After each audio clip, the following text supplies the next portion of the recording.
سڵاو ڕێز خۆشەویستیم هاوڕێیانی زۆر خۆشەویستم بەخێر بێن بۆ لایف ستریمێکی نوێ خۆم یەکجا بە خۆشحاڵ دەزانم لەگەڵتانم چاوتان ماز دەکەم سڵاو ڕێزم هەیە لە بۆرە موتان سڵاو کاکە ئارکەی گەیمینگ کەیەز هەما گەیمەر هەستیار عەلی ئەمما بە ئیتی هەرێم زیاد دڵنیار بڵباز بەڵێن کینگ عەبۆ جیبی کوردش موڤی ماهەر CR7 لیۆ دۆستی مەلیک برادریان عەبدوڕەحمان ئەهەنگاو کاکە شەهان زانا عەلی کورد سەپۆرت وشیار کاکە ڕاوە زێباری لەوین ئەنجلیام ڕاڤیار جەبار ڕایس ترێکس کامی دانی کامی ئادەم ببوورنەگە ناوەکم پڕاند محەممەد لاکی هیتمان باوەڕ ڕاستی کۆیی ئیتز مەتین ڤەڵهاڵە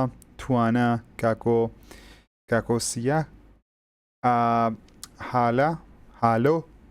هالۆ ناوتان زۆر سەیران دەکتان زۆر سەیرم سڵاو لە هەرەموتان سڵاو کاکە حەمام کاکە شێرزاد کاکە سەروەر کاکە حەمە JR کاکە ئەحمەد کوردودو سەعا کاکە سەعا ڕێزمان هەیە ناوەکە زۆر خۆشە یادگار سلێمانی سڵاو لە هەرەموتان هاوڕێیانی خۆشەویستم بەخێر بێن چاوتان ماز دەکەم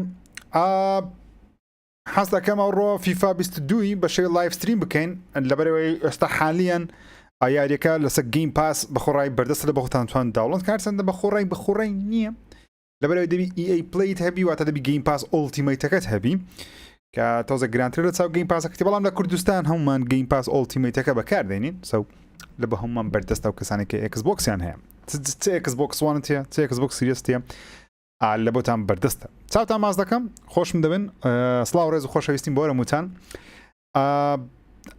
یەکەم جارە لەسەر پێم وابی یەکەم جارە لە ژیانم لەسەر ئەکسبۆکس یاری فیفای بکەم من لەسەر پلیستیشن کاریر مۆدەکەم ئێڕۆژ تەواو کرد لە گروپیش پۆستم کردکەوە کاسی خولی ئیسپانی بەدەستینە یعنی کاسی خولی ئیسپانی دوونێشە کاسی ئەبتالیشم بەدەستینە لە کارر مۆدی ساڵی سێممە پێم وابی لە سەیەک دەیانکەم یعنی ساڵی سێمی ناوی یاریەکە یەنەک ساڵی سێمیکنە من خۆش بوو هەوڵ دەدەم لە مێژە داوای لایف ستریمی یاریەکان دەکەن سەو ئەگەر بینەرێکی باشی هەبی ئێوە حەز بکەن و توانان پێ بدەن وزەم پێ بدەن لایف ستریم دەکەینەوە ئینشاءالله بارەس پێ بکەین ئامادەنا ئەوەی ئامادە بنووسی ئامادەمە گەورەترین تەلەڤیزۆنی ماڵەتان لایف ستریمەکەی بکەنەوە بە کواڵەتی بەرز سەیری بکەن بێکۆ یاری دەکەین و کاتێکی خۆشی تێدا بەسەر دەبین ئینشاءالله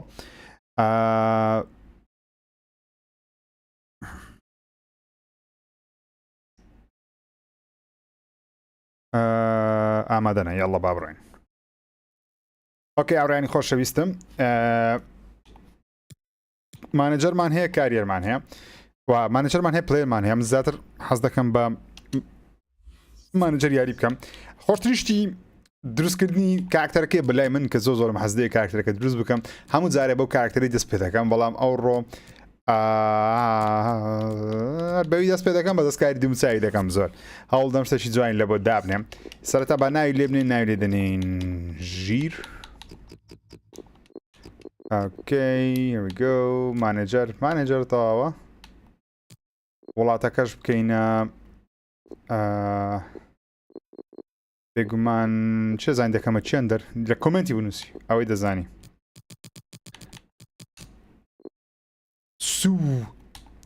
ئەجە سوو کریستیانۆی دەکڕم ئێستا ئۆکەی چکە بەخۆتان زانن ئەم ریال مەدریدم و هەموو جارێش بە ریال مەدرید باسی ریال مەدرید دەکەم لەبەرەوەی دڵخوازیم ریال مەدرید داوای لێبوردن دەکەم بۆ کەسانی کە بەرشۆنەیان نادێ شریکەن هەموو نادەکانم لای من ئاساییە بەڵام من خۆم ریال مەدریدم سەو فاینانشل تێکۆڤەر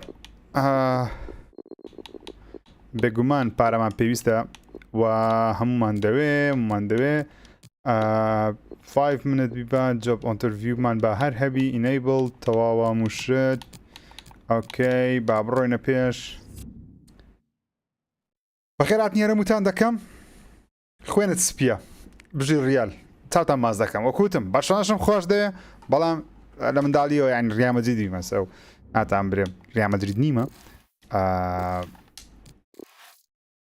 ریال مەدریدم. Gracias por acompañarnos hoy en el Santiago Bernabéu. Okay, Les مدربی presento نوێ a هات. nuestro nuevo manager.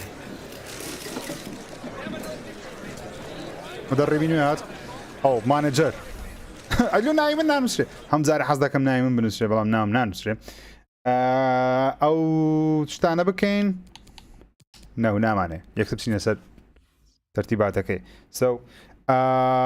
manage interruption بازاری ئەوەی چاکەم چکە ئەوە ستۆپ ترینینگ دەی بایپاس ئیمێل بایپاس ناکەم بەڵام ترینینگ دەیەکان بایپاس دەکەم بەڵام هینترینشی چی هاوڕێیان سەرتا پێویستە بختان زان پێویستە بچین لای بکڕین ئۆکێ پێویستە لای بکڕین وەرە ئۆبجکتیفەکانیشمان بزانین بۆ کەسانی کە فیفان ئەوەی کەم دەکەن پێ دەڵێن کارێن مۆدی کەم دەکەم زۆربەتان لەمە شارەزاترم بێگومان پێویستە ئۆبجکتیڤانە تاواکەی بۆ نمونە لێرە لە یوث دیڤلۆپمنت واتە پەرەپێدان بە یاریزانی گەنج دەڵێت لە ماوەی 2 سیزن دەبی یەک یاریزانی گەنج لە ئەکادمیاوە بینیە فەریقی ڕئیسی و لەوێشەوە ستا سی یاریەکان بەکاریان بینی دۆمەستیک سکسس واتە ئەوە لە ناو وڵاتەکەی خۆت دۆمەستیک یعنی وڵاتی خۆت لالیگا دەڵێ لالیگای بێەوە وەروەها کۆپادی ئەسپانیاش بێەوە کۆنتیننتال سکسس دەرێت دەبی چامپیۆنزیجی ببێەوە ئەوانە هەمووی ئۆبجکتیڤن واتە ئەرکن دەبێت وەکو تیمی ئەو تیمە دەبی ئەنجایم دێ ئێستا سەرەتا پارەمان زۆرە بۆیش ئیشەکەی خۆشتر بکەین بابێن هەندێک لای بکڕین بێگومان یەکەم لایب کە دەیکڕم چێ دەزانی یەکەم لایب چێکە دەیکڕم چێ دەزانی یەکەم لایب چێکە دەیکڕم یەڵ لە کۆمنتی بینوسم مباپەی دەکڕم نەگەزانوسم مباپەی نا یاریزانشکە هەیە لە مباپەی میمترە لەکنە من ئیشم پێە تۆبی مگوایر زۆر خۆشە ڤیدیۆکانی کورەوە چ بۆم ڕۆناڵدۆە سوو کریستیانۆ ڕۆناڵدۆ ئیشم بە کریستیانۆ ڕۆناڵدۆیە کریس ئەجە نا هەر ڕۆناڵدۆ با لەبێن ڕۆناڵدۆ وێر ئاری و ڕۆناڵدۆ کریستیانۆ ڕۆناڵدۆ Ronaldo. Why there is not Cristiano Ronaldo? Okay. با بنووسین بە تەواوەتی Cristiano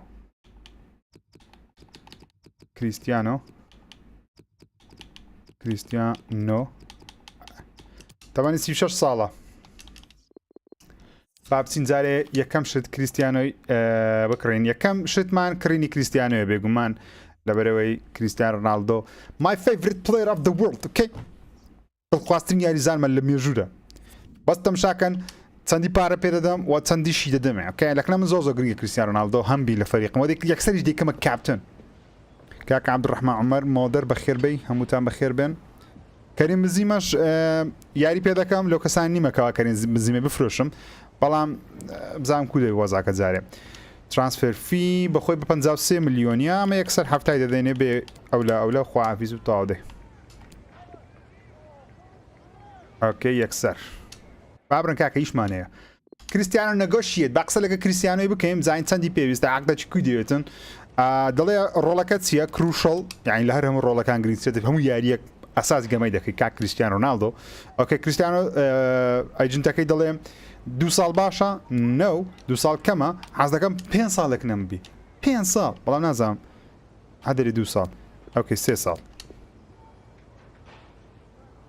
ئۆکەی دوای لە نوێ دەکەینەوە مشکلە نییە 3 ساڵ باش بوو ڕلیز کلۆس دەرێ ئەگەر بێت و نادیەچکە پارەی چەندی بە کریستیانۆی بدە بیفر ئەگەر نادیەک بەزەخت بیکردەوە پێویستە چەندی بدە گومان 500 ملیۆنی دەبیدانێ ئیزادێک 500 ملیۆنی دانانێ سە و 500 دادنێن و بی کەس نەتانێت کریستیانۆمان لێ بکڕی هەتا 3 ساڵێک کە عقدەکەی خلاص دەبی لەگەڵمان ئەوە چێ دەرێ مشکلەمان هەیە 135 ملیۆنی دادنێن نەو کەمە حەڵقان 335 نامێ کریستیان لێ بفرۆشێ بەبێ کریستیان گەمەی ناکەم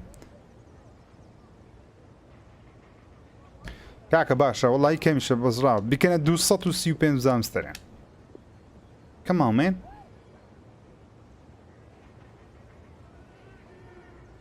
هەدەنە 135 ئۆکەی نۆ پرابلم دێ هەرچەندە کەمە 135 ملیۆن دلار زۆر کەمە لەوە کریستیانۆی کە ڕلیز کلۆزی بی لەسەر لەبەرەوەی نادی هەیە ئەوەندە پارەی سەرف دەکەم ئۆکەی وەیجی چەندی بدەینێ مانگانە ینی ئەوەی پێ دەڵێن موچەی چەند بیتن پێم وابی 400 خراپ نییە ساینم بەونسی لێ دەکەمە 10 میلیۆن وەکو ڕێزەکلی کە دێتە ریال مەدرید چەندە پارەکە زۆر زۆرە بەڵام کریستیانوێ دەمێت دڵی خۆش بی لە بیدایەتەوە کە لێتەک نەما دەشکەمە کاپتن یەکسەر یانی ئەوە لەگە هیچ دانیە ناوی لاعی بنووسن لە بۆم لە کۆمنتی بزانم چێتان پێ باشە با بیکڕم بەڵام خطوەی دووەمم کڕینی مباپەی دەبی چەندە مباپێ هەمبوو لە ئەوەی پێشتری خۆم مەسەرەن لە کاریری مۆدی پێشتریم هەمبوو بەدڵام فرۆشتم پارەش زۆری ئەماش پێدا گوتم ئۆکەی مباپێ چییە کریستیانۆم هەیە بەسە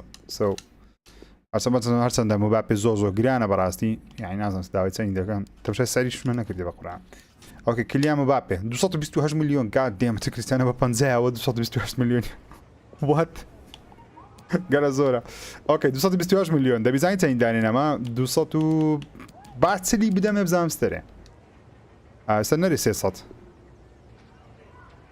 What the 389 میلیۆن دلار زۆرە بەڕاستی 389 میلیۆن گەلە زۆرە زۆرە ئەوەندە زۆرە 300 و چەندی بدەینێ عەلاقەن کەمی کەم بیکەمە 300 بزانستەرێت سە عدل 380 نازم بیکڕمە ئاوڕیانیان نا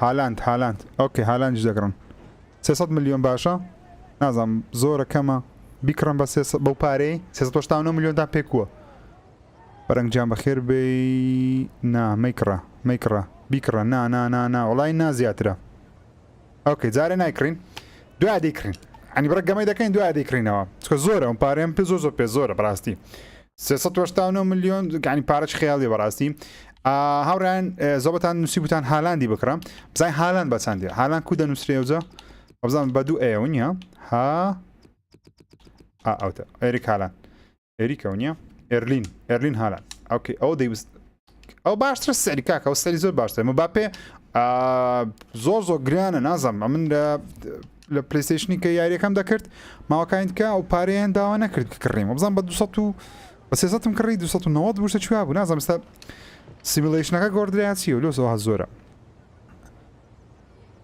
پارەی زۆرە هەموو یاریزانێک ئەکڕێ 169 میلیۆن ئەمە 169 دەیکەینە 190 زانستەرێن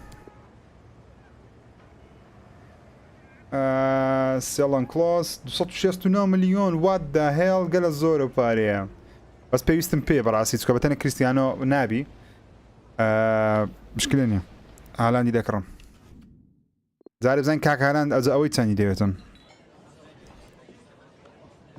کورە هاچی چ عاری چ برای من ها کو دەکری لەسەر ئێکسبۆکسی عنی ئێکسبۆکس سیریەسی کروشەڵ بێگومان یەکسە گەمە بە هالاند دەکەین بزانین هالاند داوای چەند دەکەم موچەی مانگانە عقدەکی 3 ساڵی 5 ساڵ ئۆکێ نۆ پرابلم ریلیز کلۆس وات شتی وایە 5 ساڵ هەموو پارەت پێ بدەم یەکسە بڕۆی وەڵڵی یەک تەنە پارەم پێدای 500 میلیۆن دادەنێن لەسەر ریلیز کلۆسی ئۆکێ 500 ئەوە تەواو وەیجەکەشی بکەینە 200 کووە حاجی کەریمان هەر هەیە هاوڕێیان تەمشا پلانی من زۆر بە قەرپی گەمەی دەکەم بەستم شای گەمەکردنم کەم زان تەشکلم چەند قەرپە ئۆکەی لۆ ئێستا لەوانەیە زۆبەتان لە من تێنەگەندرێن ژیر ئەو حاجی کەریمی چ لێ دەکەی ئەوە چ لێ دەکەی پلانم زۆر قەرپە لە تۆپانە ئەن لە فیفا what you can agree 200 per week ئەگە 15 گۆلی بکاش میلیۆنی بدەینێ ئەوەندە عاقڵ بی 15 میلیۆن کاش میلیۆنی دەدەم هیچ مشکلمان نیە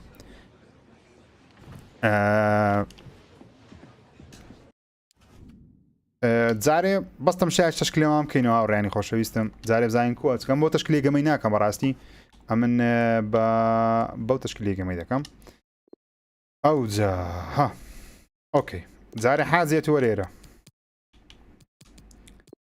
نا حازی دەبی نا تەشکیلم غەڵەتە ڕا کانی ئەوها نا واید attack no چار ناوەندم هەیە بەردەوامە من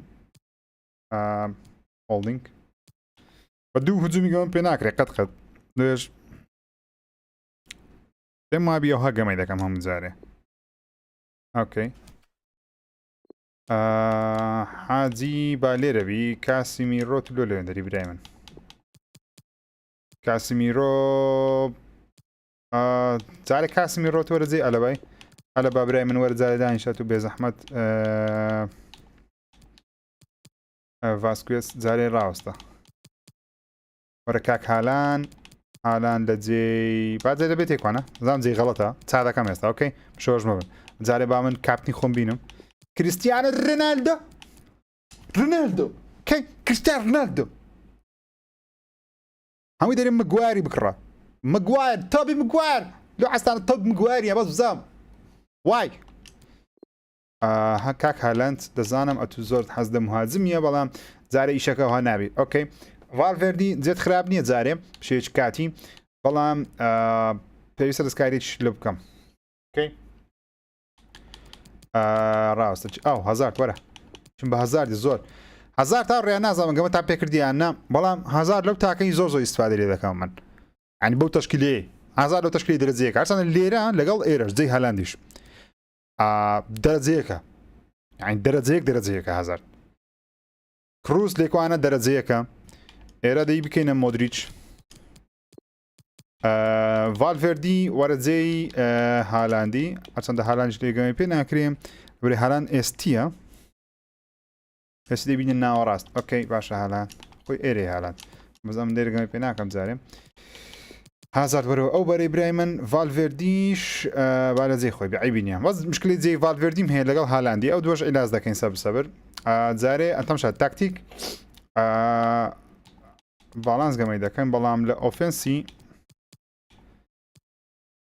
سلۆ بیلدەپ چانس کریشن پۆزیشن وەتی کەم ئەوە کەمەوە کۆرنەر زیاد نەکەی فریکیک نامانەوێ ئۆکەی ڕۆڵز کاپتن بێگومان کریستیانۆ لفت بێگومان دەیکەینە کریستیانۆ ڕایت بێگومان دەیکەینە کریستیانۆ بێگومان دەیکەمە کریستیانۆ کۆرنەر هەر کروس بە خۆتی پەناڵتیش کریستیانۆیە مشکلەمان نییە ئۆکەی دارەوە تشکیلی سەرەتاییمان ئۆکەی تشکیلەکەی دەستکاری دەکەین دەگۆڕین ئەو شتان دەکەین مشکلەمان نەبی ئینشاءالله سەلاویت کەش دەکڕم کاکە محەممەد فەیسڵ بەخێر بێ لاویت کەش دەکڕین ئۆکەی ئەو جارە سەرەتایە سەلاویت کەش دەکڕین بەڵام جارێ بە بڕک بچینە پێش بزای وەزاکە چیێتەوە بڕک گەمە چی بکەین دەستمان بڕک گەرم بی تەمشایکی گەمەی من بکەم زانگەمەکردم کووە ئۆکەی ڤاسکوێس ئۆفەری فرۆشتنی لە بۆ هاتیە بە چەندی 26 بەخۆی 26 دەکە 33 دایتێ وەرم برام بیبن لە خۆتان نامانێ کریستیانۆ دەڵێ السلام عليكم I'm boss Cristiano. I wanted to welcome you to Real Madrid. That's exciting. Okay? I've seen goal you can Cristiano Ronaldo. But ما goal زور هذا. Cristiano كان هداف. Okay, Vasquez transfer offer Roy. Isco transfer offer. Isco وعافيز ببرايمن. Okay. میسکۆمان نێ کارفەخال نییە بە هیچ شێوازێک نییە بلۆگ یەکسە کارفەخال بلۆکە لەکنەم لەوە فرۆشتنی ئیشم بە کارفەخاڵێ بەڕاستی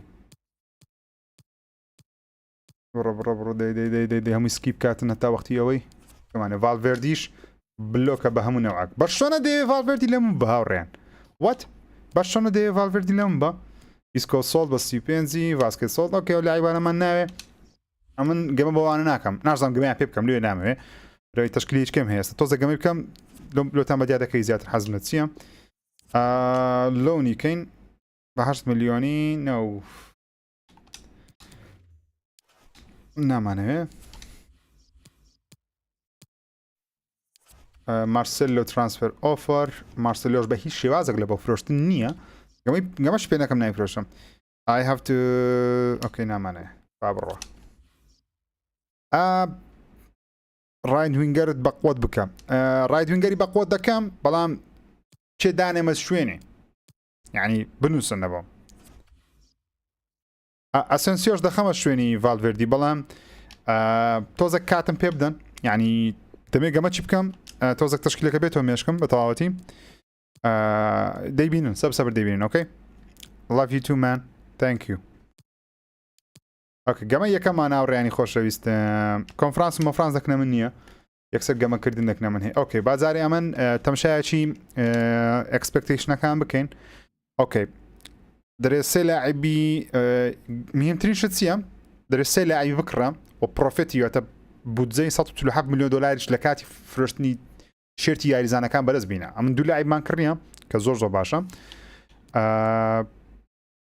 پێنج گەمە لە دەرەوەی یاریگای خۆت ببەوە ئۆکێ وەزعمان خراپ نییە وەزعمان زۆر باشە الحەمدوللا لەگەر ئالافێسی یاریمان هەیە ڕێن خۆشویستم ئامادەنا با بچین ناو یاری بێگومان یەکسەر با کۆزماتیکی دەستکاری بکەین کۆزماتیک چێنج کیت ریال مەدرید یاین زرچی سپی چی زرچی بەم دەگۆڕی ئالافێس ئۆکێ گەیم سێتینگ کانی تێلێ visual player name indicator audio تەواوەرە خوارێ تۆزە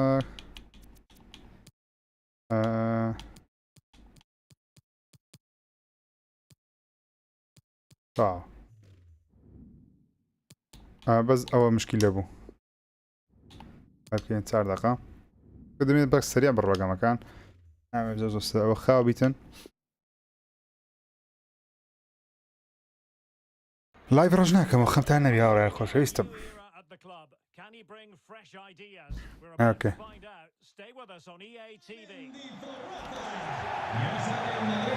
ئامادە من ئامادەمەوە دەست پێکەین بڕۆین ناو یاری یەڵڵا بەس یەک مشکلەمان هەیە دەستکاری ئەوم نەکرد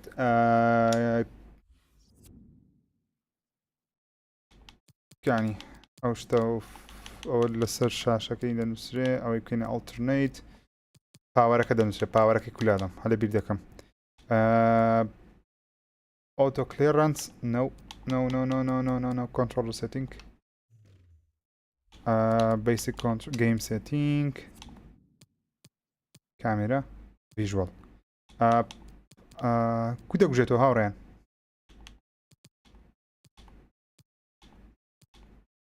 hold to skip time radar رادارەکەی کەمە 3D opponent ئەوەی کولادەم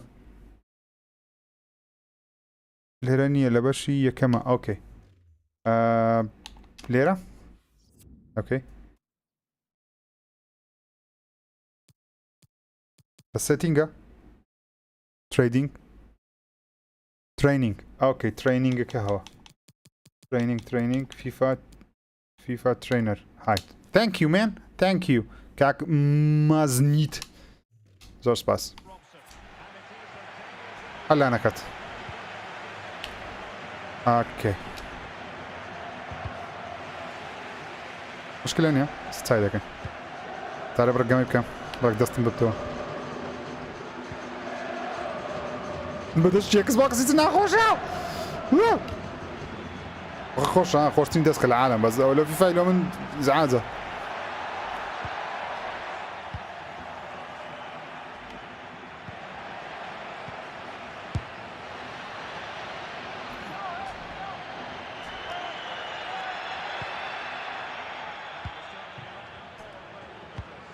وەرە لای کروس دانی کروس پاسێک ناڕاست گمەر ئەوتە الشيخ المشايخ الشيخ المشايخ هیچ نازانین ژیر بەس لاعیبنی ژیر فرسەتی 100% لە دەقیسە خۆت چۆن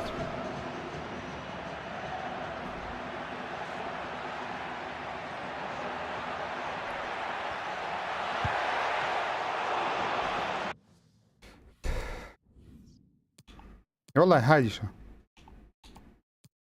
ئەوە هەو نییە ئەوە هاید ئۆکەی هایدم کردی هاید بەس هەست دەکەم سپیدی گەمەکەی زۆر مەزبوط نییە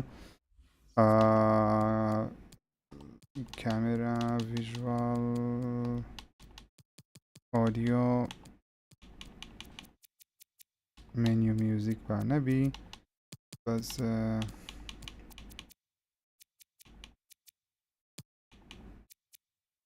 ئۆکەی تەواوە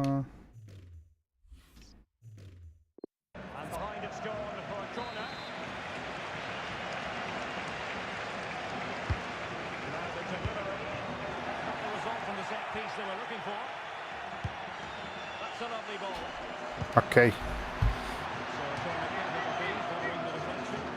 معلق كعربي نيت كبي اكس بوكس كما اذا كان اكس بوكس كش مكانتي امريكيه بمانيا معلق عربي تدا بدايه بدنا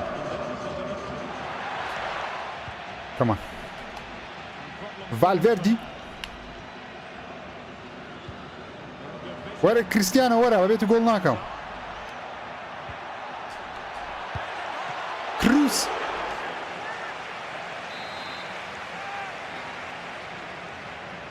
ورا كريستيانو رونالدو يا نبو كريستيانو رونالدو جول نكرت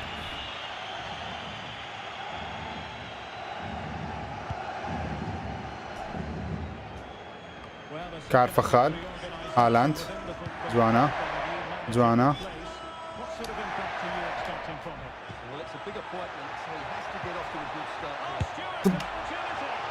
بهازارد يقولون كله عفري ناجيرهم اوكي الرقم حفظي دم كريستيانو خمتها النبي بس قلت باقي ما بكم جماعة تاموي اللايف هنا باقي ما بينهم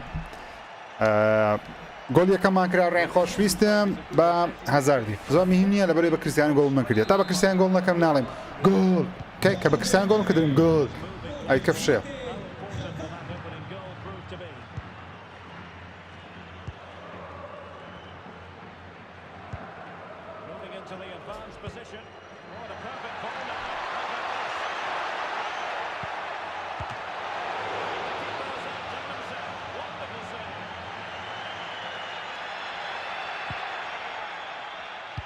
Okay, here we go.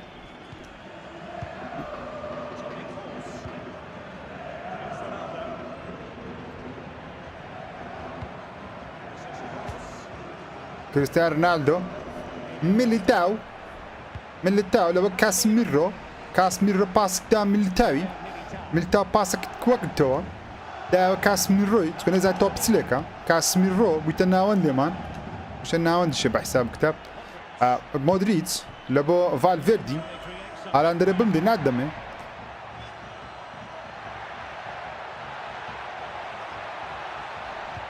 تا كريستيانو ولا اريو دون كريستيانو رونالدو ولا اري مان كمان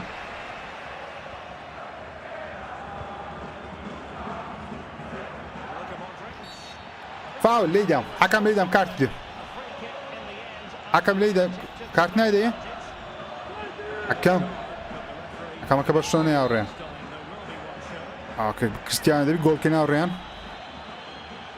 دبي جول كين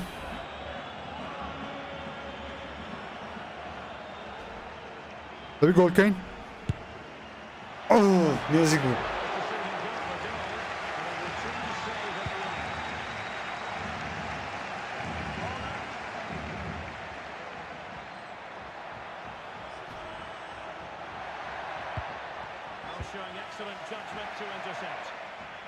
كاليك شي جوان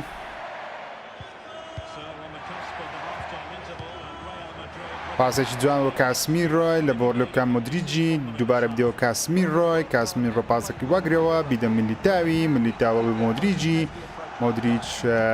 ورار كريستيانو رونالدو اخويا بس جمانيا لو جما كخوجني لبري بس كريستيانو جما ده كم خطا كلا خوما اقول له هما جما بكم شمان نابي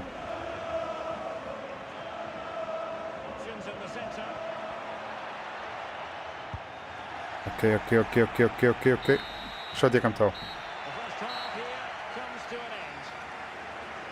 كابا كريستيانو جول تبرسو اوكي لبسو خمتها النبي هاراين خوش سباس عندكم دقمه لايك دابا قرن بيرنا كنت كيا دقمه لايك زوزو ميما دابا بجري كردن لفيديو كي لايف ستريم كي سباس عندكم اوكي زوزو سباس عندكم زوزو زعما فلطاتش قرم دابا خويا دبيتم شاو لاكم ولا ابي لك نقول عكس دالي بردن داكم زعما لبونغو براكيز عازه بس ايشكا هاد قرما بخوتان زعما باش زوزو مزبوط نيا اصلا جيب قرما زوزو مزبوط نيا سو استا اوكي استا تا اوكي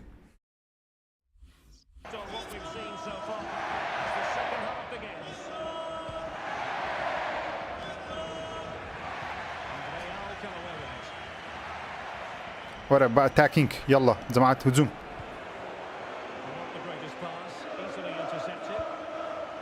يلا بروبيخو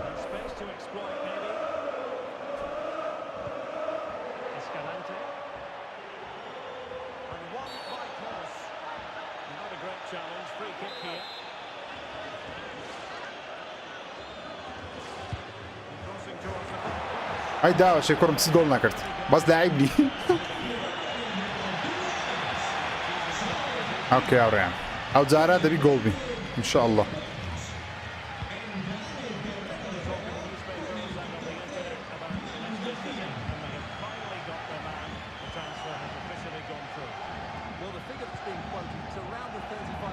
نەکەی نو نو کۆرتووە یەڵڵا کارفەخاڵ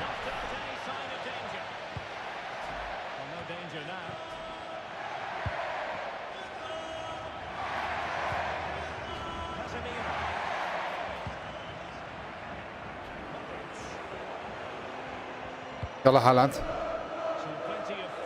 يلا توني كروس هازارد دعوة الشيء هازارد باشا كرم خواو قام كردنا ها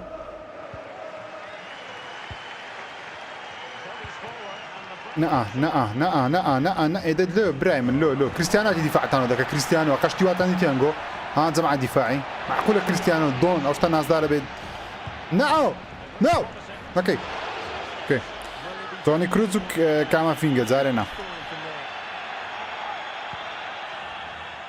كروس بلاي بيما او كريستيانو لا دفاعي لا انا قلت لك ايه تكي دفاعي بابا هاتشي جولكا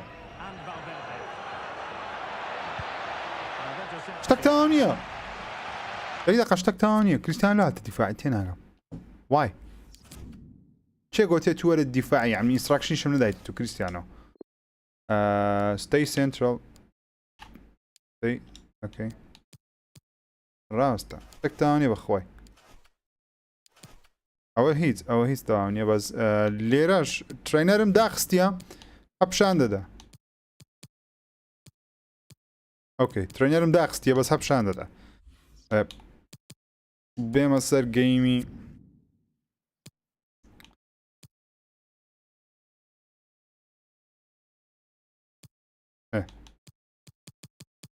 باشا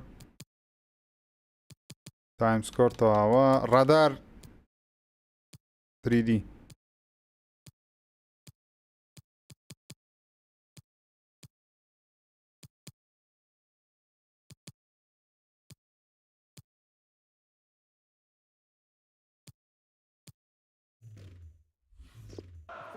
Exciting La Liga.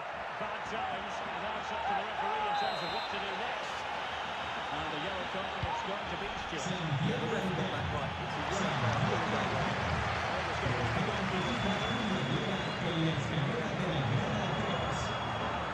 Let's see what they have in store for them. وات كاكا فاول كم ورق الحكم يعني معقول لي انا باشا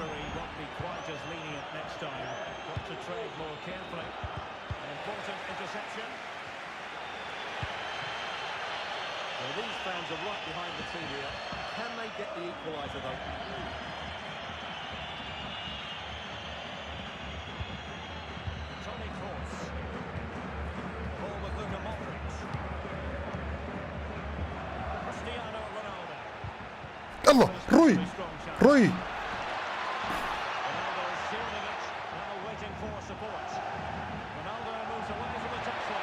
سو جول سو اوكي جول يلا بنص السو هاو تام بنص السو لكومنت يلا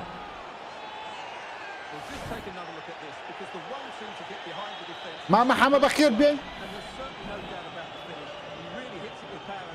ماما حما بقول تعز بينهم بخير بي بس سوي جولك مكرت باكستاني جول مكرت تو هيتس كم نه هستا حاليا هيتس كم نه ساكم كاسا كان بردوشو كريستيانو رونالدو جول ما كيراري خوش ويستم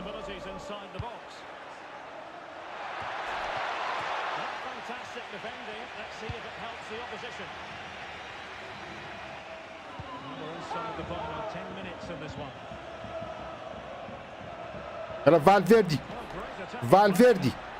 فالفيردي بنولا ده جول هازارد توبي ماجواير حستانە توبي ماگوایرە توبي ماگواير توبي ماگواير ئەوە لە تیکتۆکی هەیە توبي ماگواير زۆر خۆش دەرێم نازانم چی وەبرێم بە زۆر خۆش دەرێ دەڵێنەکە لە باشترین دیفاعەکان کە هیچ ئاگە لەگەمە نییە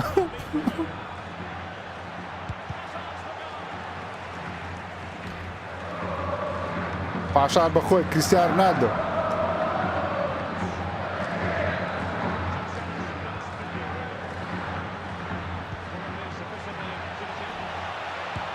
گۆل گۆل گۆل گۆل گۆل گۆل گۆل گۆل تۆبینە هاری بالضبط تۆبینە هاری ماگواير ئەی تۆبی چییە؟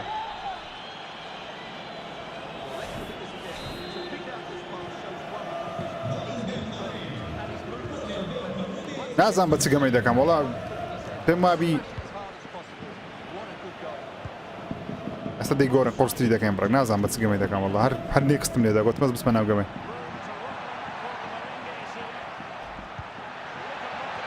گوتم بە حرەکە دەبلیو شتەکە شتەی نەکرد ئۆکێ یاڕێیان یاریەکەمان بردەوە بەڵام مهمترینشت چییە؟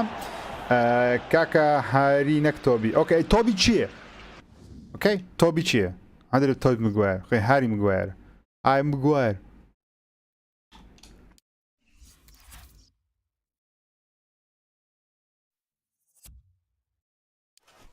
تۆپی سپایدەرمانە ئای هەی ئۆکەی سێلە بۆز دەفرۆش وەرە برام بیبە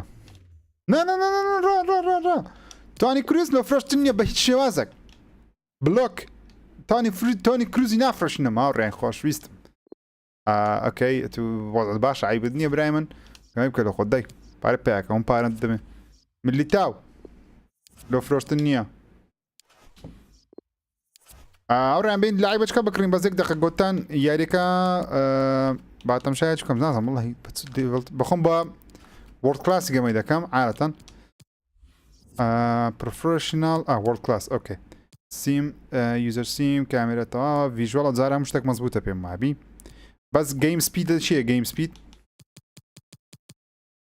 وەڵڵاهی نازانم فاسی شەیلۆ خاوە پچایم خاو دیارە یان ئەو ڕامشتم زۆر خواردێ نانم زۆر خواردێ ئۆکێ بین لای بکڕین میسی بکڕا ماگوایری بکڕا هاری ماگواير زانین بە چەندی هاری ماگواير هاری ماگواير ئەوتێ های ماگواير کرۆ لاعیبەوە هەم 65 75 بەڕاستان ئەنگۆ یان ڕادەبوێرن ئەو چەندەری باشە و لاعیبە ئەو چەندەری باشە و لاعیبە بەم دەرێن بڕۆم بیکڕە وات ئەوڕانی خۆشویستم هاری ماگواير چەندەری باشە بچم بیکڕم یعنی چی باشە بە سترەنگثی هەیە سترەنگث بەقوتە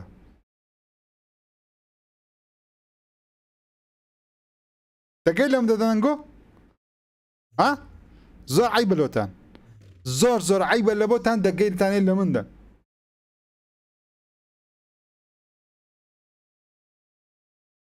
زۆر عیبە لە بۆتان تانێت دەگەی لە مندان بەڕاستی عیبە بەڕاستی زۆر عیبە ئۆکێ ئاوڕێیان بابێن حەزەکەم مێسیش بزانین سەری بیتە چەند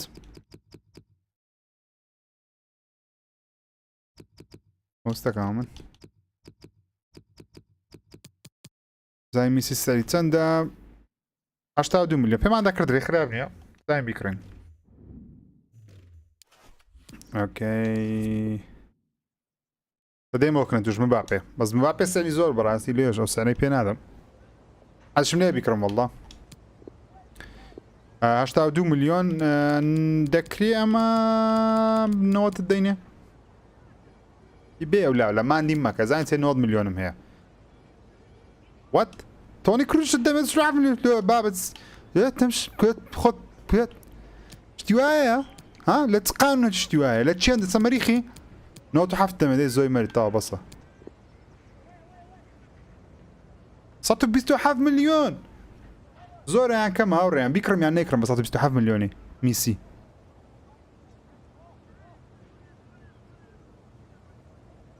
چاوەڕێن گۆمە 127 میلیۆنی میسی دەینی یان ناینی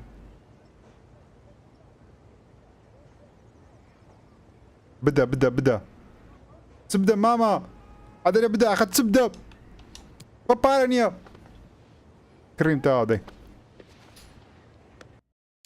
ئۆکەی میسی پسی قسە بکەم زان میسی داوای چەند دەکە جارێ زانین داوای چەند پارە دەکەم مانگانە هەفتانە هەشتانە بێگومان هەم گەمەگەمەی دەکەی کروشۆڵە 300 زاری وەردەگری ئێستا عقدەچی 2 ساڵی 3 ساڵ با 3 ساڵی بی بەس نازانم ڕازی دەبێت عقدی 2 ساڵیان 3 ساڵی ریلیز کلۆس طبعا 300 چی دەبیدانین لەبەرەوەی نادیە 209 ملیۆن ئۆکەی مشکلمان نیە هەرچەندە کەمە پێویستە زیاتر بی لەبەرەوەی پارە زۆرم پێی دەیە ئۆکەی دەرێ مەعاشی دەیبی 490,000 بی 490,000 معاشتی 49 دەفتەر معاشتی ئۆکەی بەس معاش 49 دەفتەرە 4 ملیۆن و نیویشی دەدەینێ وەکو شیرینی و لە دە گۆڵی دەبی 6 ملیۆنیشی بدەینێ کاکە میسی چ بکەم مشکلێنە کاکە لیۆ میسیز مشکلمان نییە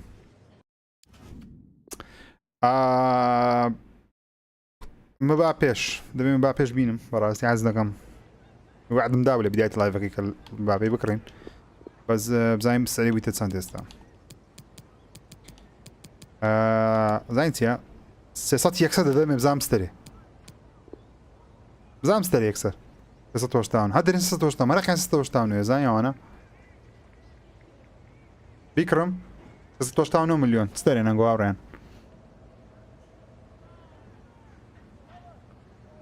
ئارێ وەڵە مامە هەمە میسی یەک هەفتە 49 دەفتەری وەردەگری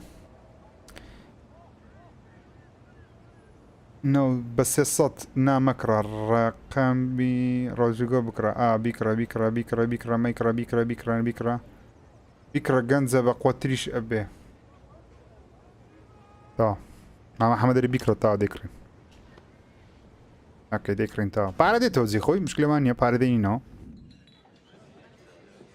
ئۆکەی بازارێ بزانین قسە لەگەڵ مباپێ بکەین بزانین ئەو چەندی دەوێت هەفتانە ئێستا حالیان بەخۆی 27 دەفتەری وەردەگری هەفتانە 27 دەفتەر 5 ساڵش عقدی دەوێت مشکلمان نییە بەس ڕلیز کلۆسەکە دەبی زۆر گەورە دابنێم چکە بەڕاستی پارەی زۆر پێدایە نامێ بەی شێوازێک لە بندەستم بڕوە 900 ملیۆن دلاری ناوڵە 900 نا با 900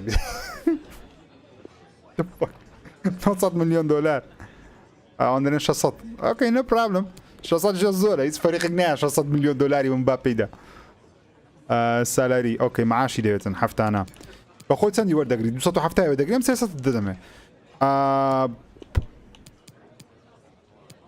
10 ملیۆنیشت دەدەمێ بەسەتەوە هەرۆندەش پارە هەیە پارە نەما کاک تێنێ ڕازی نیمە یەکەی دەی سوانم یەکتەنە پارەندایە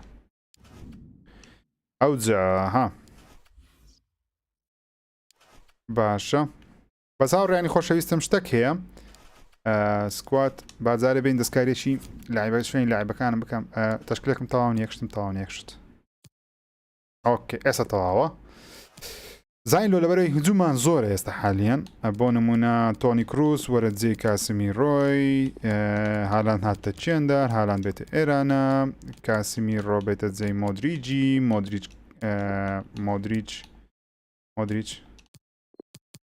مۆدریج جارێت و لەگەر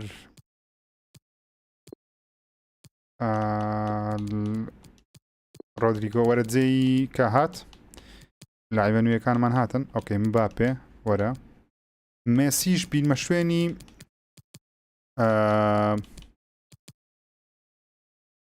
مێسی بینمە جێی ڤالڤێردی پێم وابی خراپ نییە بەو شێوازەی ئەو هات تقریبان تەواوە میسی و هالاند کێشەیە جیان بەڵام کێشە نیە ئێستا ینی هەندێکیکە بڕەفکر لێکەمەوە حسا میسی ڕۆناڵدۆ مباپ الله والله لای شاسی فەریقیمەیە هالاند ڕۆناڵدۆ مباپێ میسی وات ئەجا عیبی شەوگەمەش بدۆڕێم ئۆکەی یەکسەر مۆدریش تو ڕەبوو یەکسەر گوتی کاکە لۆم دانیشان ئۆکەی گەمەت پێ دەکەم برایان بەس پەلەی مەکە باشە زارە وەختی تو نییە بەس یەکشت هاوڕێیان توکە مۆدریج نامێ لێم عاجز بی ئیشمە مۆدریجی دەبیم بنزیمە بنزیمە جارێتم ناوێ ئەنجارەکەمت پێ ناکەم ئەگەر بابرین ئەگەر کڕوز ماندیبی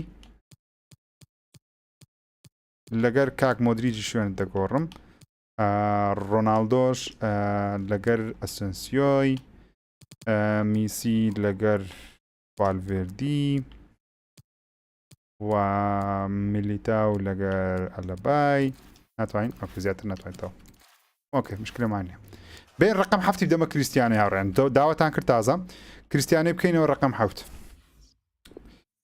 پێم وابی لە چێ دەکرێت لە سکوادی دەکرێت لە تیمشیتی نییە سکوات هەب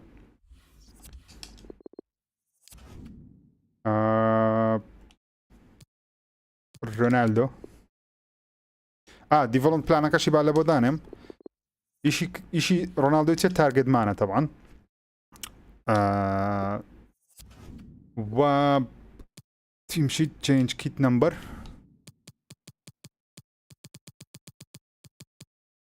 ڕۆناڵدۆی بکەینەوە ڕقم هەفت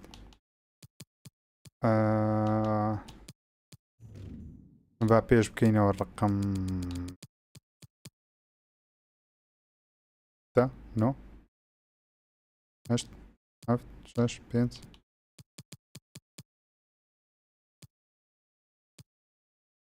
ئەمیازت دەمەوی جارێ باو هاوی ئۆکێ بە فەریقە نوێیەکەمان یاریێک بکەین مایەش بکەین بە فەریقە نوێیەکەمان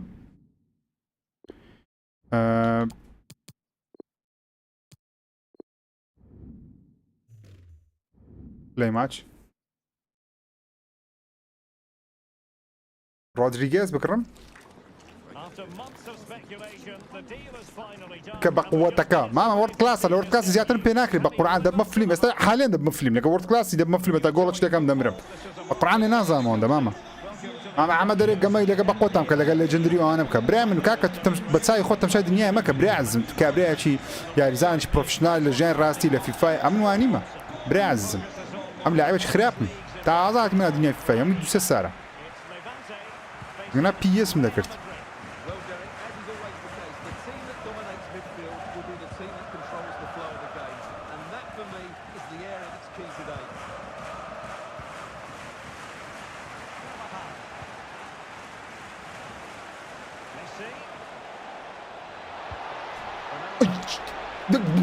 کریستیانۆش بزانی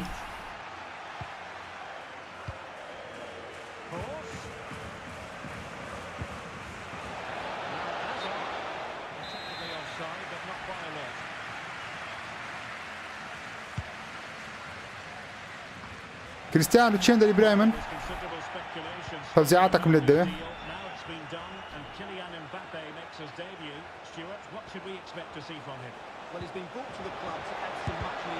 نەیگرت بیخۆ بیخۆ تەواو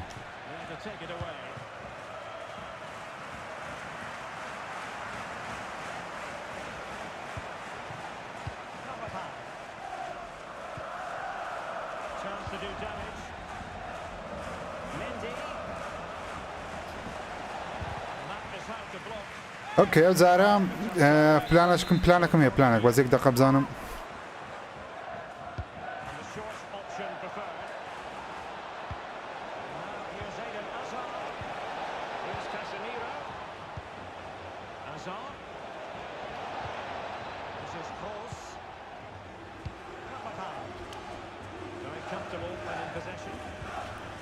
offside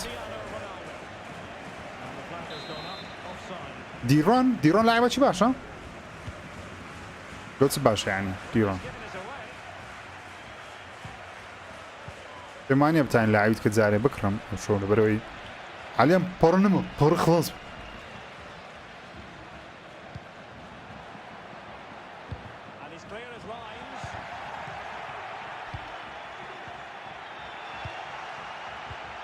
ئۆکەی میسی لە وەسەتی دەرەجەیەکە لە بۆ من ئامەزانگەم پێ بکەن لە وەسەتی زۆر باشە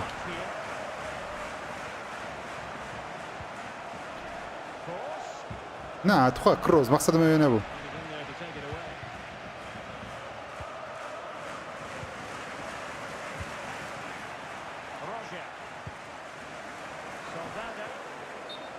ئۆفسایدیش خۆش ئۆفسایدیش بووش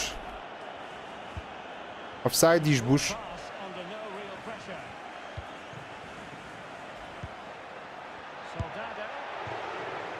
An opportunity to forge ahead. خوا سڵاو کاکە سەلاح ئەحمەد سانچۆ لە جێی هازارد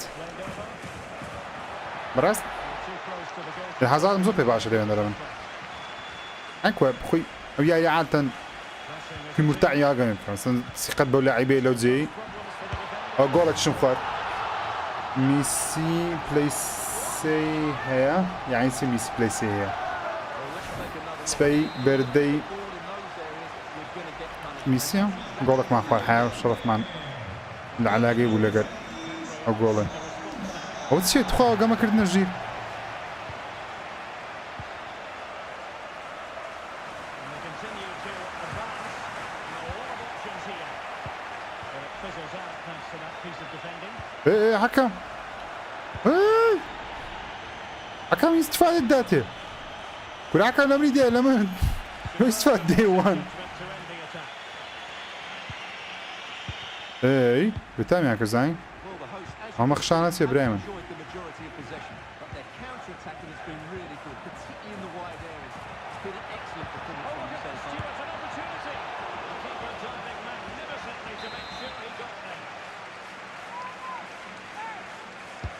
Let's see about the delivery. It might still be problematic. اوكي Easy save. كمان what the hell Over the touchline for a throw-in.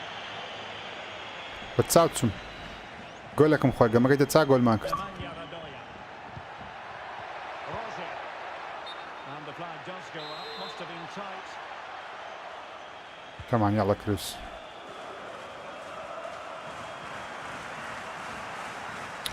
او چه اینوایت دنیری کورا من نرا ببتیکسو Using all his defensive acumen to cut it out.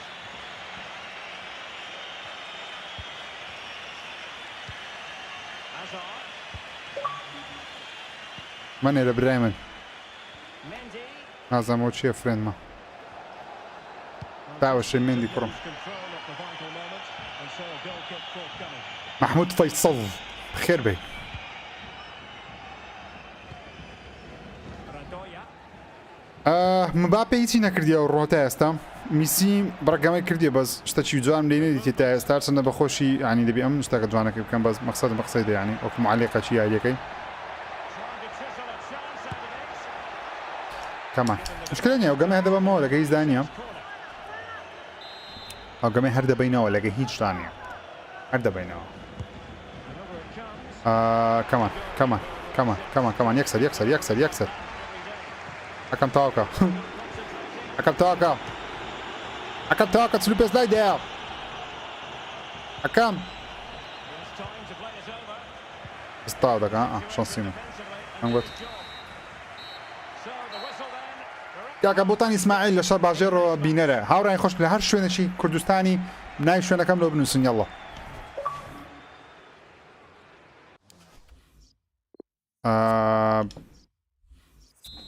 یەڵڵا بنووسن Into the second half then, and Real doing the chasing. کاوەرە کارتەکەی بدێ زبەتامیان کردی بڕک سۆری وەرن سۆر He's got to have a big think about it.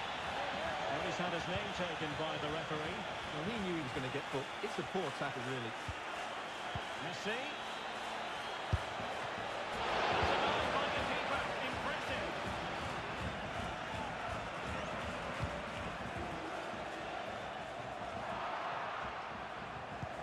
ئەو پاسە ڕۆیشت بە ئەو پاسە ڕۆیشت بە زۆر میم بوو ئاڕێن خۆشویستم زۆر میم بوو بەس پاسە ڕۆیشت بە Nemanja Radoja. Soldado. ناو خوا گۆڵە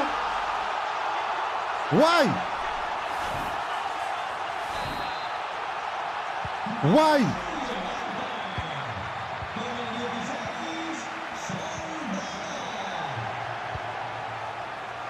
Soldado.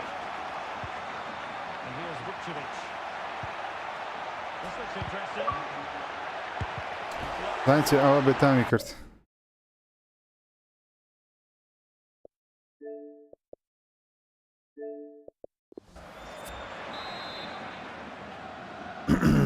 زەوەندێک دوو گۆڵ خواردیە واز نەبینن Played over.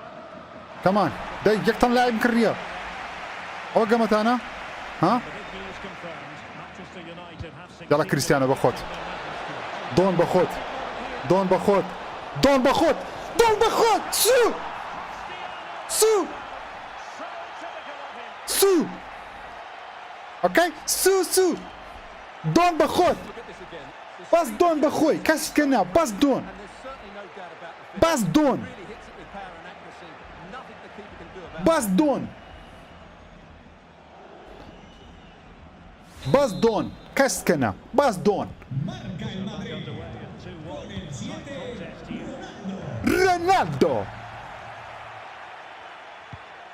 Haaland, and he's broken free.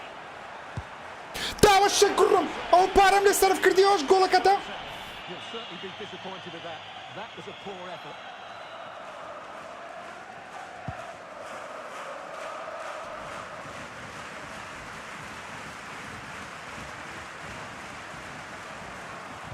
And he was in the right بە تۆپە لۆ دەکە intercept. بەجێ خۆی دەسوڕێ And into the last 30 minutes now. کروس ئەوە گەمەنیە ڕۆ کروس As you can see, پاسی غەڵە زۆر دەدەی کروس چێ مەسەلە کروس start getting ها front players with better quality. ئەو گۆڵە نەینەوە زەمان خراپە کروس پاسی غەڵەت کروس ئەو گۆڵەش کەشم خوارد کروس دانیشە کروس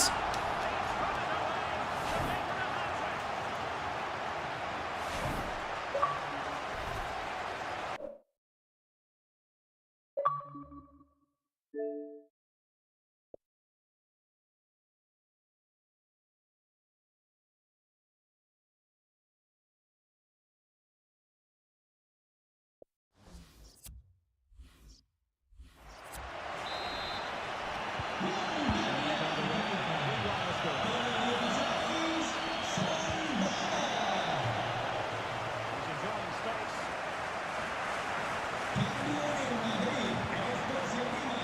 دا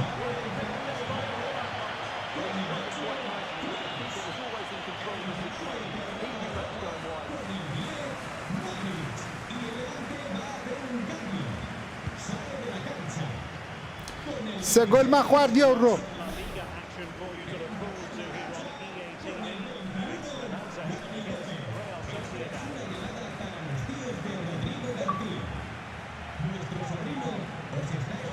But the advantage was Real Madrid. And a wild attempt from distance.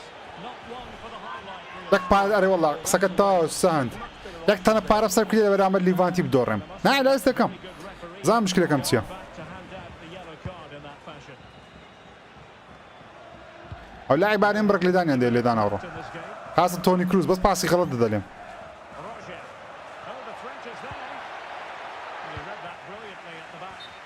Promising attack. چ بوو چ بوو چ بوو چ بوو چ بوو چ بوو باشە کاکە یعنی نازانم حەکەمە زۆر سەیرە من ئەوەی وەردەگرم تمشە پاسانە پاسانە کۆمی کوشتیە ئەو پاسانە کۆمی کوشتیە ئەو سەری یەکسەر ئەو سەری یەکسەر ئەو سەری یەکسەر لۆ لۆ لۆ لۆ لۆ لۆ لۆ لۆ لۆ لۆ ئەوە یەکسەرەوە هەیە برای من کوی برێ وەزەما شڕە کوی برێ وەزەما شڕە Well, he was being closely watched. Goal kick. Well, the defender knew he couldn't get to the ball first, but he just did enough. کوی برێ وەزەما شڕە بەڵێ هەوڕێن لەگەڵ لیڤانتی سێ گۆڵ خواردێ لیڤانتی کڕێ قەشمەر دەکەم جارێ And another treat from La Liga coming up for you live here on EA TV. It's Real Madrid against ئەوەی نامەی بنێری ناو ئەکسبۆکس یەکسە بلۆکە پاش گەمای برێ بەخەم وەزەم خراپە an attack miss. نەئا لێدە کوڕم Opportunity. والله هەموو Not a great effort, was it?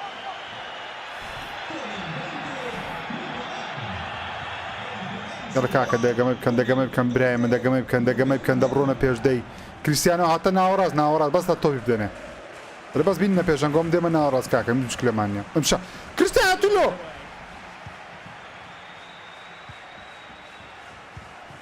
کریستیان هاتوولۆ برای من لۆ لۆ برای من لۆ لۆ لۆ لۆ برای من برای عزیزی من ئاوڕان تا ئەس نەگەیشتنیە کەی لایکی لۆ ئای بە زۆر یاڵە سی کەسمایە لە لایکی لۆ لایک ناکەن Deep delivery. ئۆکەی Really what the keeper when all was said and done.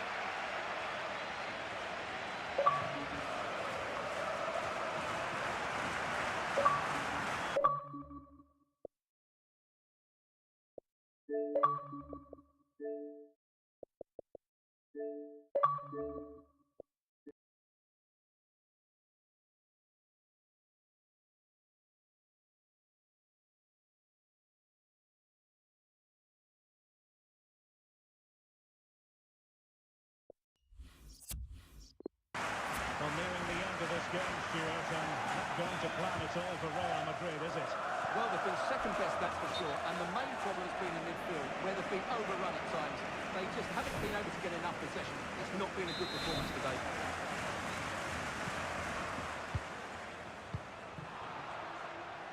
Really good يلا move براي in من the دي. game to win possession back. دەی برای من دەی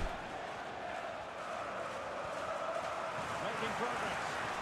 Clear foul for a Real Madrid advantage. So 2 minutes of stoppage time to be added on. Can they hit on the break? And since they have the ball, the referee playing advantage here. ئەگامان دۆڕان دابڕێن So it ends in defeat for Real 100 دەفتەر دۆلارم سەرف کرد دۆڕاندیشمەگەم بەس قەینە داویست دەکەمەوە لەگەمەی داات و خەمتان نەی باشە زان مشکلەکەمانە چێن دەرە ئەستا چای دەکەم و لە بۆ گەمەی داات دەبی زۆرترین گۆڵ بکەین لەگە هیچ دانیە بەس پێش گەمەی داات دەست پێ بکە دەمێ بڕقسەتان لەگە بکە شتێکتان پێ دەرم ئەنگۆ تا ئێستا ئەو لایبانی کە کڕیتم بە دەزانم تەشکیلەکەی من کووە حەستان لێ چ لایبەکەم هەبی چ لایبەکەم نەبی لە کۆمنتی بۆ چوونی خۆتان بنووسن یەڵا هەروە هاوەشم نەخیندەوە کە لە چەند دەرۆ لەگەڵمانن ستاویش دەخینینەوە با من هەندێک ئەو پرۆفایلشتانە لادەم بەڕاستی نامەچی زۆر دێ ئەو ئینڤایت دێتن بۆ ئەوەی نازانم چیە مەسەلەوە ئەو شتە ناخۆشە تکایە مەنێرن ئەگە برادەرتم لە شوێنە چینە ناو یاریکردن ئینڤایت مەنێرە دوای بلۆک دەبی باش گەمە یەکسە بلۆک دەبی لەگە هیچ دانیەوە بۆیە تکا دەکەم هاوڕانی خۆشەویستم ئەو کارە مەکەن بە خۆتان برادرایەتێکە لە دەست دەدەن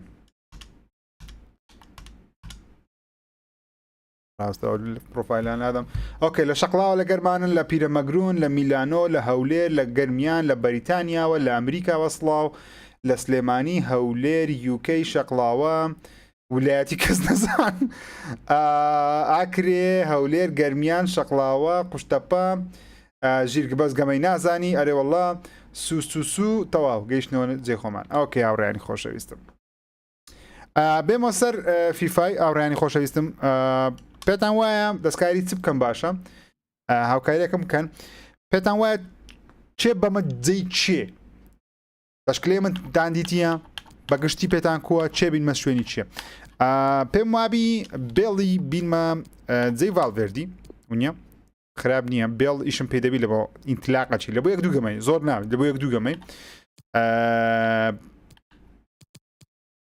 میلیتای بینمە شوێنی کاسمی ڕۆی و میلیتای بینمە ئێرانە ئەوەن ئەوهانە مێندی بینمە شوێنی ئەلەبای بەڵێ مێندی زۆر خراپە دووگەمەیە هالاند بەڕاستی هالاند لاعیب نییە دووگەمە ینی ئەوە یاریکردن نییە هالاند چ لێ بکەم نازام هالاند زۆر خراپە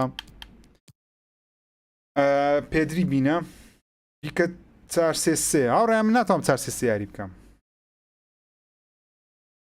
4 زۆر بە 4 باشە کاکە 4 مەقسەدتان چیان 4 ئەخر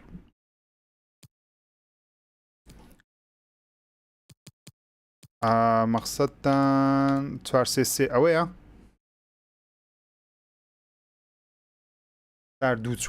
4 کو دەبی ناوی 4 وسط ناوی ئەو ها false 9 attack flat defend نام یاری پێ ناکرێ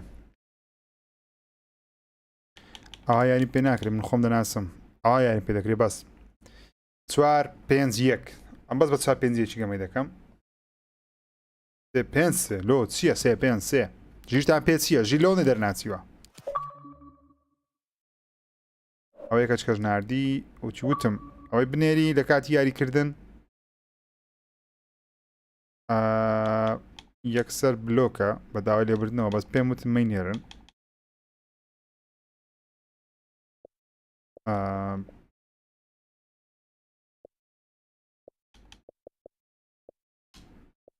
ئۆکەی ڤینی بخە شوێنی هالاند ڤینی بخەمە شوێنی هالاند پێتان وایە باشە ڤینی لە شوێنی هالاند ئەدی هالاندی بەمەچێ قسەتان ڤینیسیۆسەوە نییە برای من هالاند هەشتا چارە ئەوڵاهی باوە گەمە ژەوابی ئۆکەی باو گەمە ژەوابی گەمە چکە بزانم ئەگەر عەقلم هەر نەیگرت دەستکاری دەکەم کانی بازلو بەرجش بگۆڕم ئەو گەمەی تۆڵی بکەینەوە بەڕاستی لەگە هیچ دانیە کاسمیرۆ شوێنی هەڵەیە گوڵم نا شوێنی هەڵە نییە مشکلی نییە کاسمیرۆ Hello and welcome to the most vast stadium in Andalusia, the Estadio Benito Villamarín. My name is Dave Gray. Sitting next to me here on the commentary gallery. Here's the former. دۆن بەس بەخۆی بەس بەخۆی گۆڵ یەکەم دەقە یەکەم سو گۆڵ یەکەم دەقە یەکەم سو بەس بەخۆی بەس بەخۆی بەس بەخۆی بەس بەخۆی بەس بەخۆت And there's certainly no doubt about the finish. He really hits it with power and accuracy. Nothing the keeper can do about that. Response will we see from them now. بۆنیسێتێ رۆنالدۆ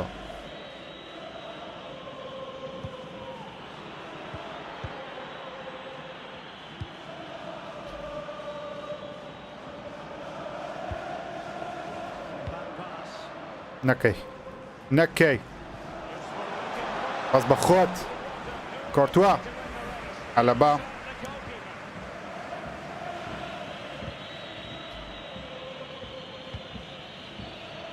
David Alaba. وەڵا وەرە بەخۆت یاڵە کروس تۆڵم دەوێتەوە کروس گەمەکەی تە وێران بووی Not the pass he had in mind. هالاند برای من نە کارفەخال بتخۆم Disappointing control. نە گۆڵ یەکەم خوارد هەڕێ گۆڵ خوارد هەڕێن گۆی دەخۆم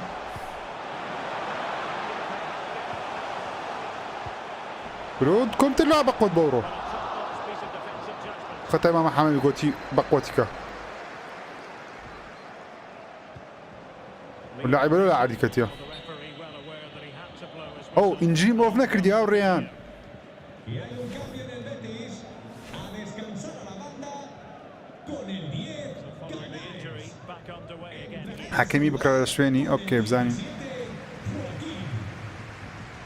ئینجری دەبی ئۆف کەم بەڕاستی ئینجری بە کەلکی من نایە Solid course. Really getting stuck in. وەزاکە خەتەرە گوڵم Lively given the pressure. شێخ بنامێنەوە چ پاسی غەڵەت دەدام Attacking options appear نە plentiful. یەک گۆڵم کردی لێ ئەم شۆش بینەوەنە بە دوو گۆڵ نەکردیان نە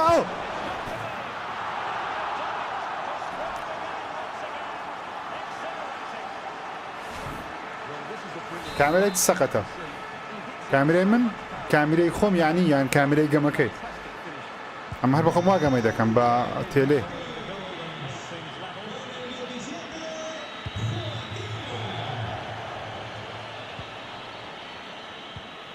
Cristiano Ronaldo. This is Kroos. Will they keep the ball moving? Ronaldo.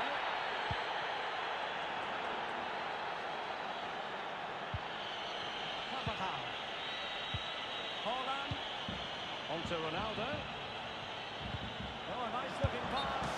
Well, it looked like a decent avenue of attack, but he couldn't keep himself onside. Well, he's just a bit too eager there. All well and good playing on the shoulder, but he just needs to bend his run to stay onside. حالان ئی سێ بە سێ ئۆکەی گەمەش کە دەکەینە سێ بە سێ هاوڕێیان بەزە من تا سێ بە سێ گەم نەکردیە ڕاستی سێ هجوم قەدیمە یاری ناکەم High quality defending. یاڵا مباپێ یاڵا مباپێ یاڵا مباپێ بەس بە کریستیانۆ ئەوجە با گۆڵێ سوو مباپێم کڕیە بەس گۆڵی پێ ناکەم گۆڵ یعنی کریستیانۆ رۆنالدۆ Well, here it is again, and the pace in which they break forward is devastating. It's so ئۆکەی کریستیانۆ رۆنالدۆ دوو گۆڵمان پێ کردیەوە so easy to create the 2v1 against the keeper. What were the defenders? رۆنالدۆ Nice finish, but poor defensively. So on with the match. 2-1 is the scoreline. What's going to happen next?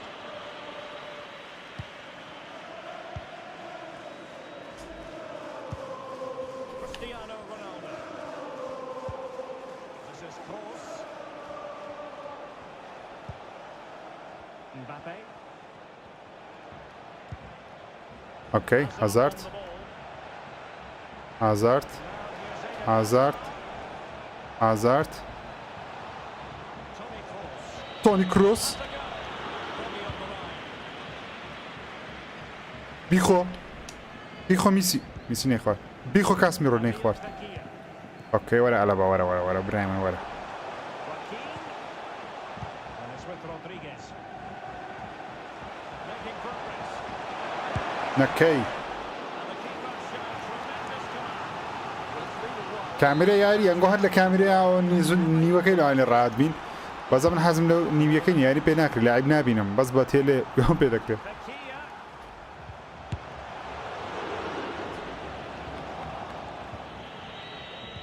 کەمان هێرش پێچەوانە بەس شۆتێکم تەوا بوو And with that, the first half draws to a close.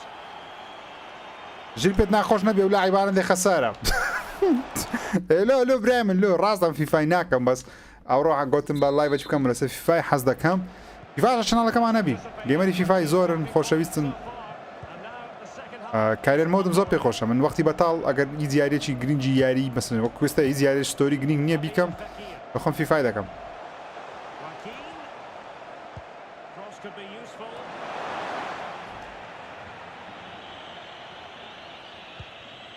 هێرشی پێچەوانە Attacking possibilities. کریستیان ڕۆنالدۆ وەرە پێش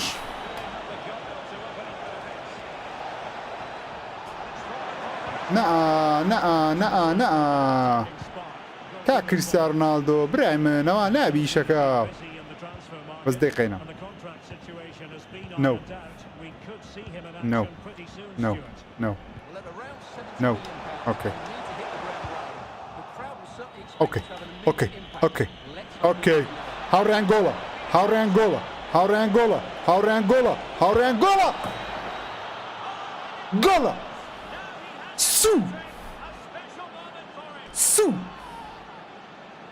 سوو Well, here's the replay. And just سوو how quickly they break forward. کریستیان ڕۆنالدۆ سوو Plenty for him to do. Under all sorts of pressure from the defender.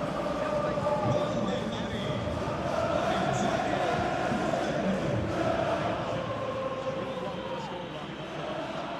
سوو And nobody there to pick him up in the centre. کۆرتوا سەر بەخۆت And so 30 minutes left to play in this half. Willian. Joaquin. نە ئەمزان چۆ گۆڵێ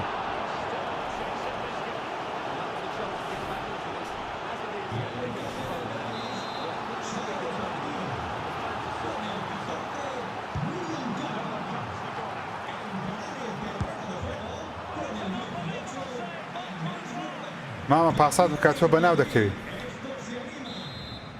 بە قورئان زۆر ئیمانمە پاساتی نییە مامەوە من عەزمێ تۆ بدەمە کریستیانۆ ئیدی لێدەم پستە گۆڵێ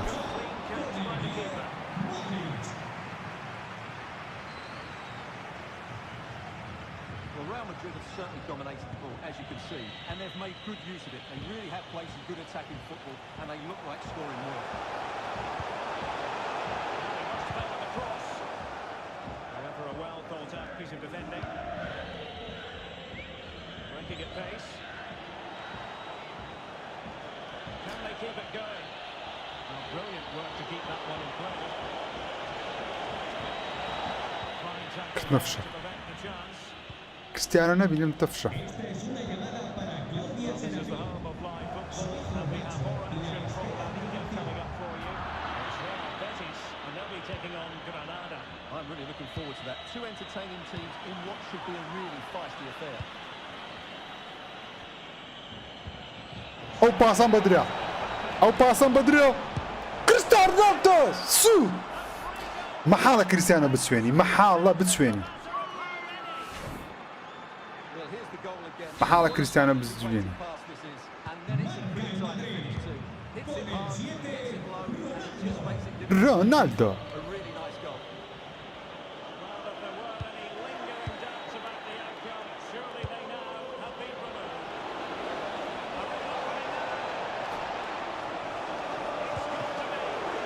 now? زعنا بس كريستيانو نبو جول بينكرا Crossing high, and they have the ball again. اي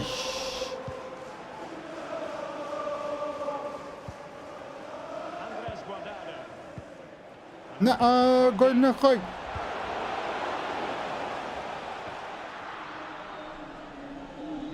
The ball lost here. يكسروا كريستيانو This might be ideal for the counter. And it fizzled out.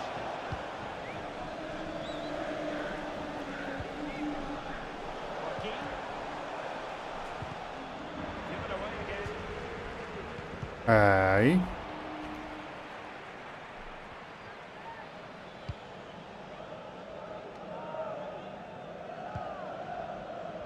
او جوانا يلا مودريتش Not a huge chunk of added time. 1 minute. So to dispossess your opponent. And then هاري انا وياي ليش ما بردوت شوار بيك بظلمه Well, Derek, it was a very assured performance, wasn't it? Particularly اوه ريال بيتسا كل على بيرنا بوتيب ماما حميو اوكي بلا حق انترفيو تشيب كاين راك موريا رزانا كان خما برز كاين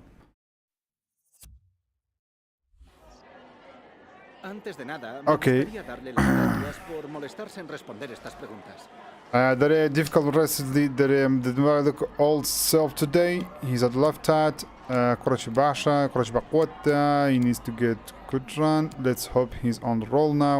Okay, Kurachi Basha تعبني. حتى يجي اللي أنا قرر يقول بك قلنا كريستيانو توب ليرة. ريال وضعي كوبو. ريال وضعي زوباجو. Gracias de nuevo por su tiempo. Gracias.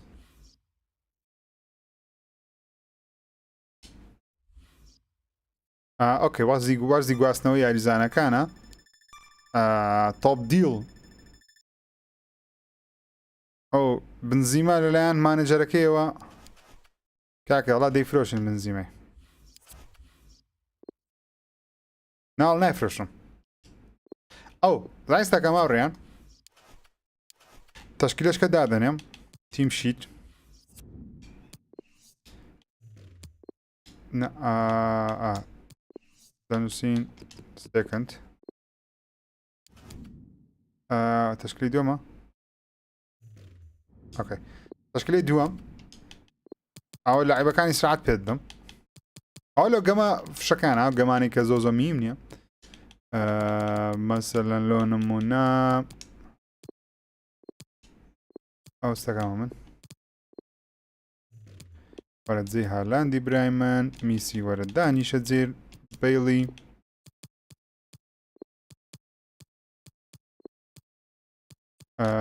ورد زي مبابي هالاند ورد جي مودريجي اتو برايمان ورد زي هازاردي اسنسيو ألابا ورد شويني مارسيلوي ئەو لەو تەشکیلی دووەمە مەسەن گەمە هەیە هەناتێ لاعیبەکان ماندی کەی وەشتانە شتە بابەتەوە جێم باپی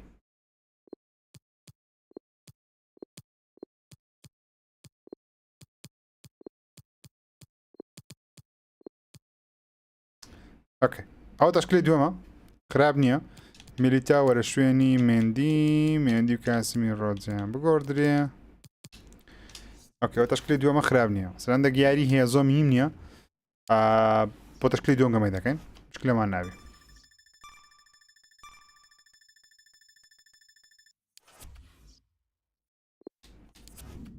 ئەسەنسیۆ لە فرۆشتن نییە برای من تا ئێستا 196 ملیۆن دۆلار سەرف کرا فیفا لە گەیم پاس دیارە گیانە مەسەرەن ئەوها دێ ناو گەیم پاسی ئەو گەیم پاس نییە دێ خوارێ ئەوتە فیفا باشە فیفا دەبی لێرەبی ئەو فیفاە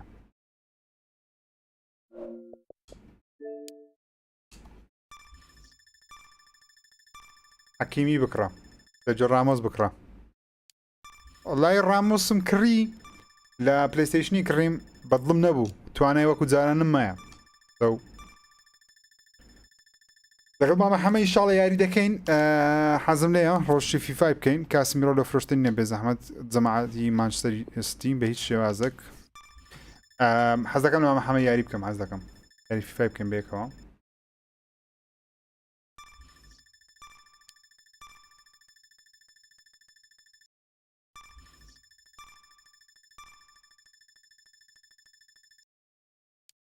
اوكي لاعبي جنس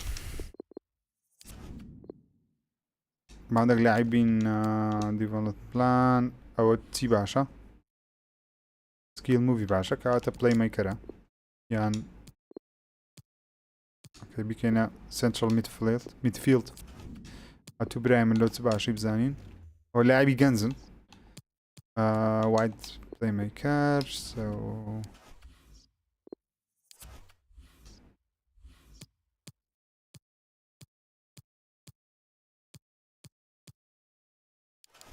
درێ دڵخۆشم کاتو ئەمرەتی نایتە نازانم چێن دەرشتانە لایوەجی گەنجە ئاگاشمە تارگێتی نییە بەڕاستی زامی شتەکەی پێویستە بیانکەم وتن ئەوکەی ئەومان کردیە دۆمەستیک سکسس ئەوشمان نەکردی هەشتا ئەومان نەکردیە 5 یاری لە دەرەوە بینەوە ئەو دەرە سێ لاعیبی لە باکووری ئەمریکایی عەقدیان لەگە بکە باکووری ئەمریکای أنا أمريكا كلاعب أنا أمريكا أمريكا زين تبكي سكاوت يبكي باش سكاوت باشتين شت بما بسكاوتا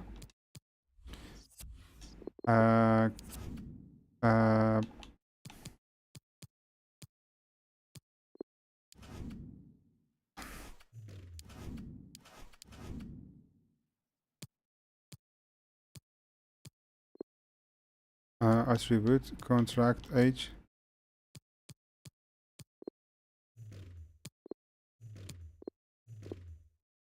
نا كادمي كون او شنو او بكم عقدي لقيه كتشي بستم transfer hub transfer history search specific bar كاني عليري يعني position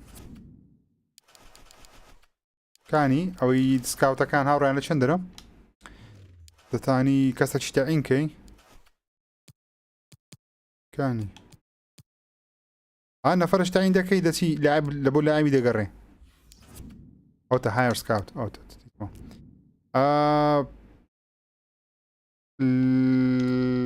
يس نورث امريكا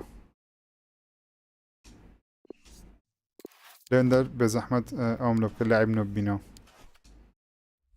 اوكي باش 2 مليون دولار ايش مدايتي باقي مش بكين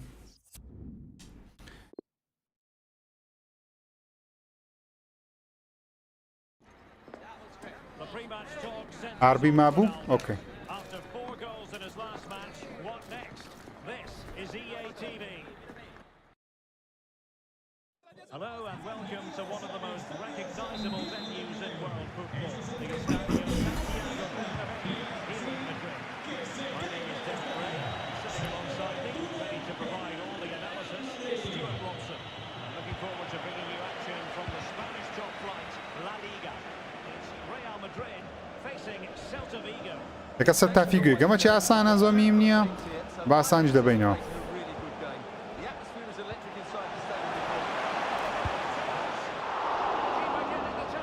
تاین شوت کەمە بەس دەمێ بە کریستیانی گۆڵەکان بکەم کە دەمێ بیکەمە هەدەف سیۆڵ دە گەیمز دەڵێ ژیر ستاف باشترە لەو دیتنەوەی لاعیب بزەبت ینی ستاف مەقسەد ئەوەی لا یەکم تەرخان کردی لە بۆ دیتنەوەی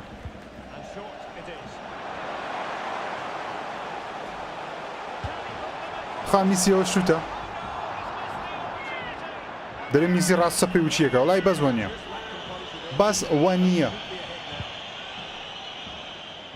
I'm sure quite a few people were asking the question, what is the manager thinking about playing him in this position? But he has adjusted really well to it, and who knows, we could, Stuart, see more and more of this. Well, not all players can change positions and still play well, but he's proved that he can. I think he's done a really good job for the team and the coach. کارڤەخال بیخۆ Jean-Kevin Duvert. They look as though they want to make this move count. ئاخ یەقزمان بگۆڵ بکەم Yeah, he adjusted his body so well there. It's a great piece of skill, and he probably deserved the goal.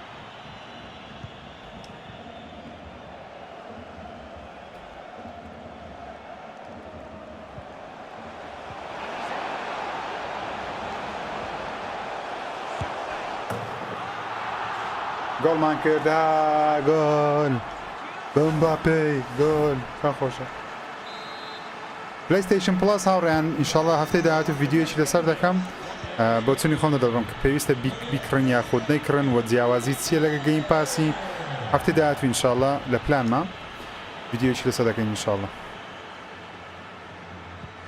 ئۆکەی میسی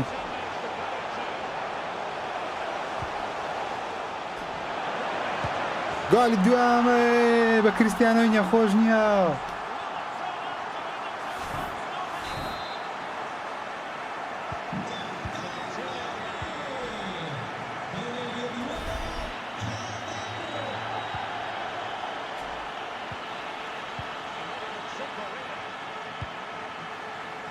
Well, Real Madrid have certainly dominated the ball, as you can see, and as a result have dominated the game. Some of their passing movements have been a joy to watch, and I don't think anything's going to change that. He successfully got past him. Servi.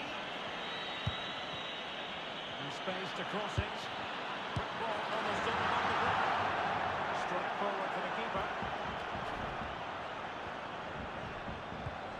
Casemiro.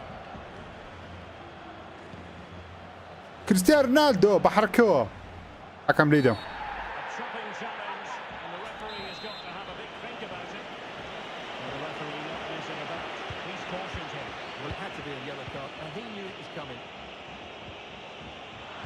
تۆنی کروز زۆر ڕام لێ نییە زانی دووگەمەیە ئەجا پێم وابی دیڤڵۆم پلانەکەی لە بۆ دانێم زۆر باشترە Continues his run. Chance to cross. And looking towards the back. دیڤڵۆت پلانم لە بۆ کروزیدانە نایە بەڕاستی But straight forward. And it will لە بۆی دانێم باشترە Real Madrid. Well, a story that's been covered extensively on television and the newspapers and on social media. Angel Correa has completed his move to Everton, Stuart. Well, at around £50 million, I think they've probably paid the right amount for him. He's a wonderfully gifted player who, on his day, will certainly excite the fans.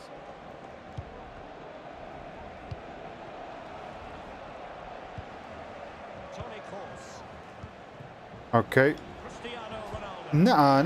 نە مە بەستمەوە نەبوو وەڵی مەقسەدمەوە نەبوو کریستیانۆ بەس دەی ئەمە گوتم یەک دوو برای من گوتم یەک دوو ئەوها ناکرێ بەخوای تەمشا ئەخە نانە هەندێک شتیە فیفا ئەخە Kevin. Fran Beltran. وەگرە وەرە بیخۆ The attack continues. They're making considerable progress. إذنه اوكي هذا كو ابراهيم بينوماره توبي بينوماره عزلي مكا شوطه بطابي تاو قمي تاخير كا تاو كعكم And the first half is in the history books here at the Bernabeu. Well, quite simply, he hasn't... زانم كاكو دبي تسار دوبي تزانم وشت دبي تسار دوبي تشكيله بلا من حزم نيني حزم تسار دوبي لبري ما بستي منواني زورتين جول بكم بستي من ثانيه جول بكريستيانو بكم After a dizzying first half performance, بمو كريستيانو جول كبصله بمن see more of the same in the second 45. لاعب شوچی مبابي منوتسيا مبابي كم باوري زوره دوام مثلا كريستيانو مصاب بيان شتاك بيتن يعني مثلا هلك بالرقصه مبابي بتاني جول كات وتزام ناتشويني باساين مبابي دوام تسار بينز يك جميدا كان لبروي زياتي مقصدي من كريستيانو براستي عملنا بخدمه كريستيانو جميدا كان هم لاعب كان Let us point you in the direction of Champions League group stage action coming up live here on EA TV.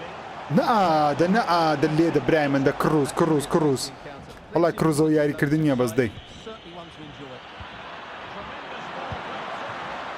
He throws himself on the ball.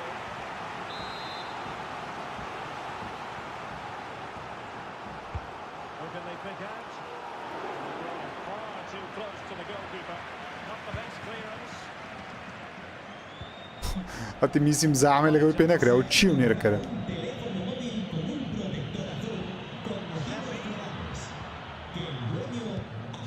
Capitalise there.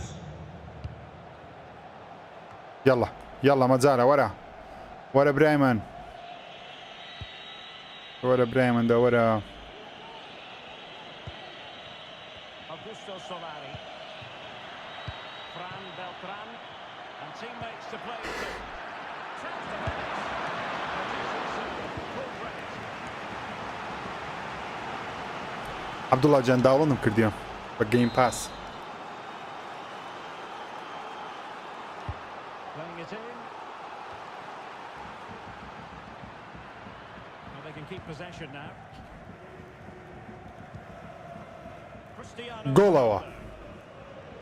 گۆڵەوە Plenty of forward momentum here, but can they produce? تۆی برنکەوە لێدا گۆڵە سوو خنکام چماوەچ بینم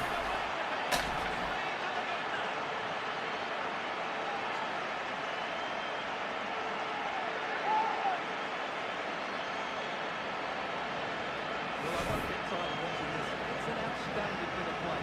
Just look how far he runs to the point. That's a great goal.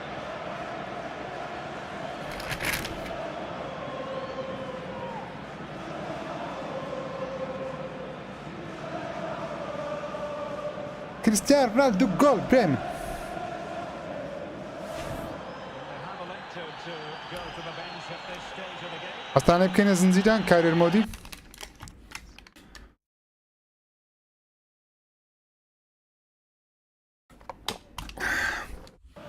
بەس بە لایف ئۆکەی داوا ڕیکۆرد نەمەکەن بە لایف لەوانێ بتام تاڵێکە هەموو کاسەکان بەرز بینن لە جارەچی بەس داوای ڕیکۆردم نێمەکەن تکەیە دوای لە خۆتان لایڤەکەی سیرکەن ئەگەر فلان ڕۆژی نەتان تاین سیر لایف بکەن لایڤەکەی ناسڕمەوە That should be a really good game between two entertaining teams in a great stadium. ثلاثة جولم كرديا and he scored 3 goals Disappointing.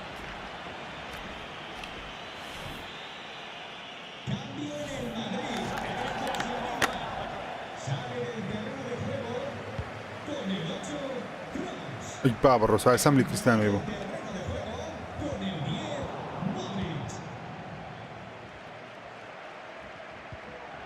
Cristiano. حكم كارت سور It's a really poor challenge. What's the referee going to do about it? And yellow it is. A booking. Yeah, he was too impatient to win the ball and probably deserved a yellow card. Casemiro. The ball with Luka Modric.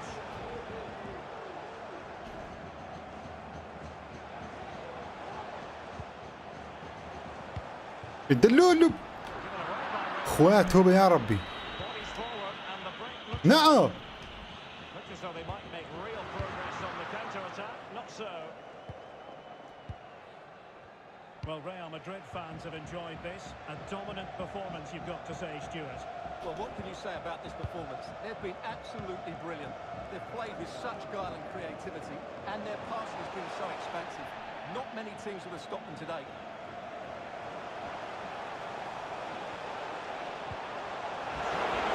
دعوة الشيك باشا مبابي. But a good piece of defending. اوكي يخو معنا يلا 5 minutes remaining.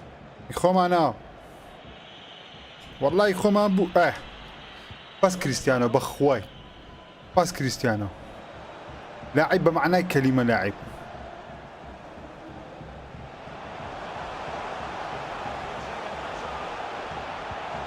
تمشى اما قلت مندر ها قلت لاعب بيش اخوت لو دي وسري So 2 minutes of stoppage time here. And now they have the ball back. يلا اي شو رويش بقى جول جامو اوكي نو بروبلم Referee says that will do it. It's the end of the game, and it's a victory for Real Madrid. Their fans are going to... Big chance it is. رونالدو بس بايرن ميونخ اشتواها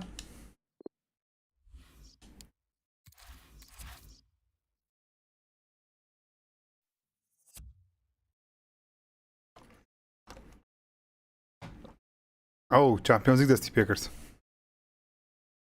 او ليه دنگا كاي بلان هذا اللي بري دنگا كوبي رايت ليه دوي كوبي رايت ما هو ميوت كردي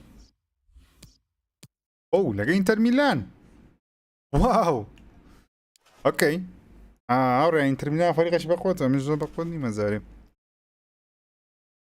اها دسكاريا شي او يبكين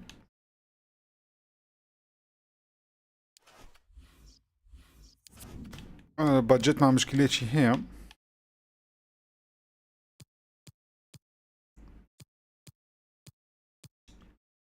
اوكي اوكي ابري لاعب لون اللي ثمان اللي توزاري اوكي مشكلة نعم واو اوري يعني لقى انتر ميلان قمانية قامت بقوتها ابطال مانية براستي بارنا كما قام بيبرديتو والله مهول ضدهم انتر ميلان فريق ايش بقوتها براستي Both sets of supporters have been waiting for. Not long now until kickoff on match day 1 in the Champions League. Who will get off to a positive start with all والله بابا انتر ميلان بقوتها Real Madrid and it's سما كريستيانو ميا هذا بيزات الدفاع كما ورا ناتام زوبس ما بيش باسات دفاع براستي ها قول لي كم خوات اوكي تار مانده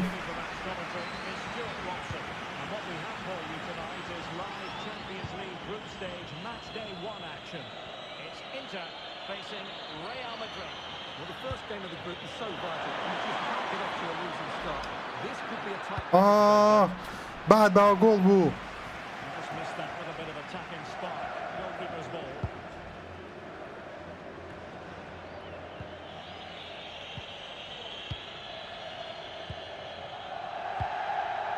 Messi. That's a very impressive piece of defending. Well, match day 1 in the UEFA Champions League, always exhilarating. جوانا And as we look at the group stage, what might we see in this section? Well, you can't look too much further than Real, can you? They're such a good team, and they've got some great individuals. However, Inter on their day can beat anyone, so it'll be interesting to see how this group pans out. Working away patiently, looking for an opening. هناك الرين او زارا Ronaldo. This is Kroos. Cristiano Ronaldo. او زارا Kroos. نو Wide back. طب درست كريستيانو نبي مرة دقرا Dzeko. Extremely sloppy in possession.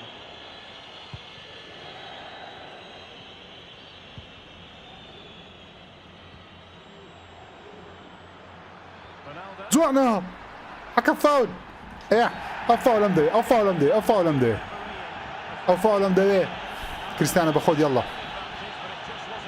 Dai, هاوريان جول. هاوريان جول.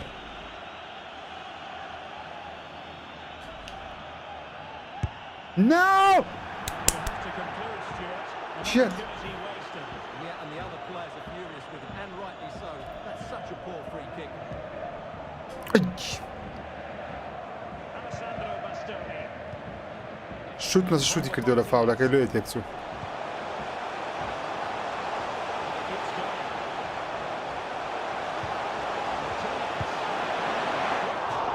Okay, no problem. Well, that's a great chance to open the scoring. It's a poor effort in the end.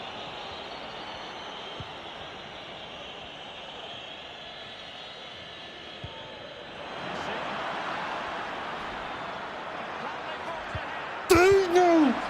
Defending. It's an opportunity here for Real Madrid to take the lead. Corner.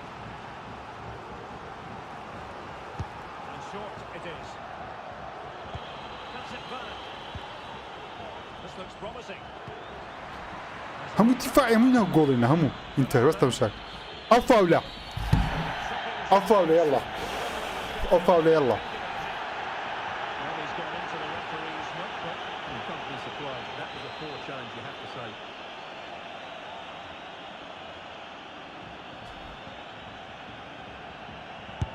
إيش.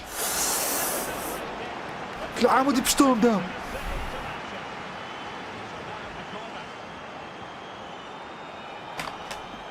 Gareth Bale پیشان dedik faulakan پیشان دوا. They're going for the short one. And there's the inside route. Shit gol na bu. And it is going to be a goal kick. A massive transfer story. It is now official, by the way. Kalidou Koulibaly has completed his move to Arsenal. Aşağı korna bu taze. To their style of play. He's a skillful player, but the move will just bring out the best of him. It's a good sign of والله انتر مكتفلين بس. شانس نه gol ne. Martinez. Gol ne gol بكريستيانو رونالدو. نعم. Gol ne ki gol da koydu يكسب. بنير يكسب برايمن. بنير برايمن او هذا. It's a sense it's just a matter of time before they do score, Derek. They've been piling on the pressure now and really should be ahead in this one. يلا.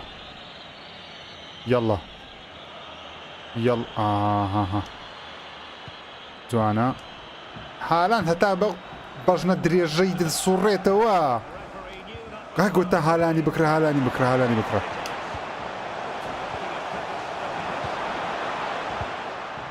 It's a huge chunk of added time. 1 minute. And there it is. Gol ما نسيش بكا. How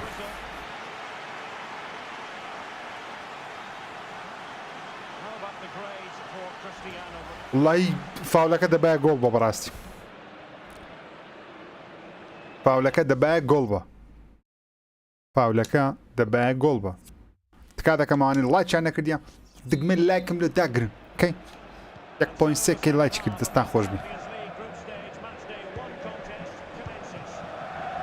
Space on the flank. Intended for Dzeko. اوكي يلا توزيع بنا شويني خوتان هاوريان جول مدوي يلا ابتار مان دي ابتار Cristiano. دبرو ديك توب مدي او توب زامستاكي هاي فكرة شي جوان بو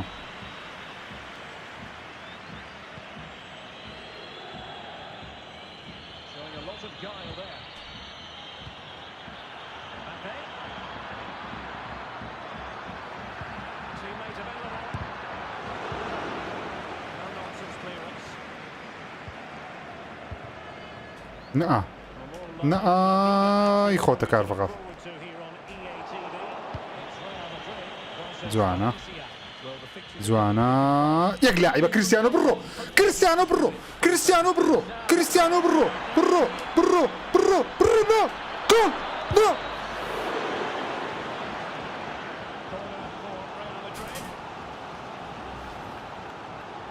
كروس ستسوان كروس هذا ستيغولتي برايمن And a substitution in the offing. Opting for the short corner. Eden Militao. هم دفاعي توب يدرب بس هيرش بيت ثواني بقرعان خطروا For the counter. خطروا بيخو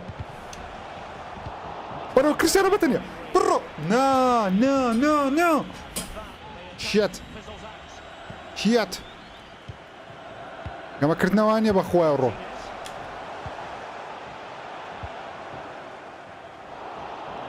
Position to read it. Well, Real had so much. حكم فاول حكم ده اشتك فاول He thinks it's inevitable the goal will come. It's certainly no less than they deserve. Just need to be a bit more.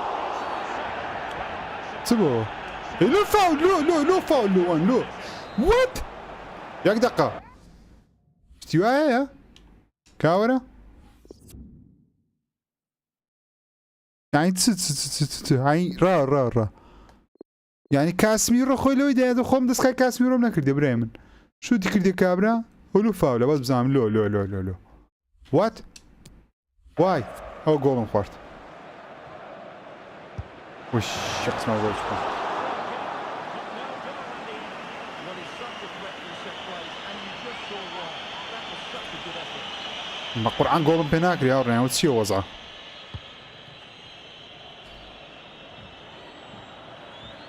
La signorina Veronica Orazzi To the final 20 minutes.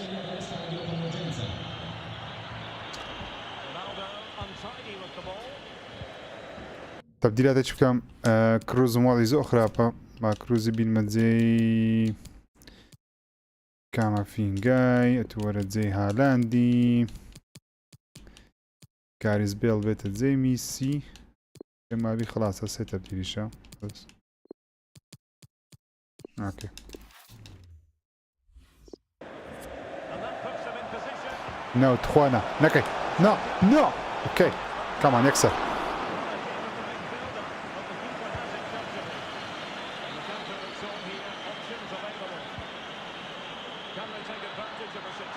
كمان لو نو هانجو ميسي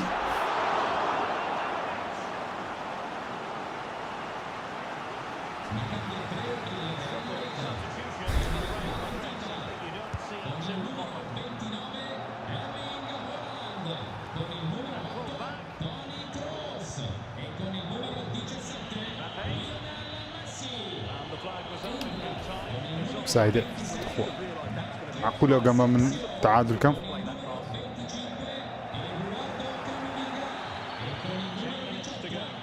فاولني وش تاني يتفاولني لك حكمي اوش تاني يتفاولني لك حكمي بردبتو برابتو لاعب من لاقي دشتي ملي دشتي كابي دشتي فشا كان ذلك كرد نابس ليبه على رازان هلا ما لبي غير زين كمان ده كان بس قينا كاك تا اوكي تا يا غير زين كمان كم I know باشا ها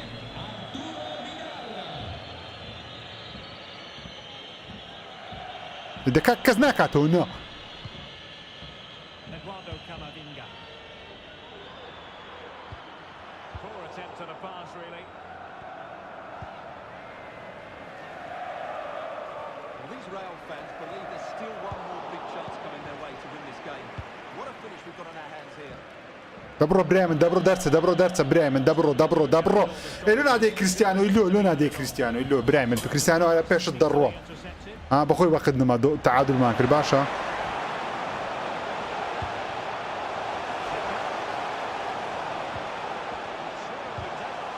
حكم خلاص نكاي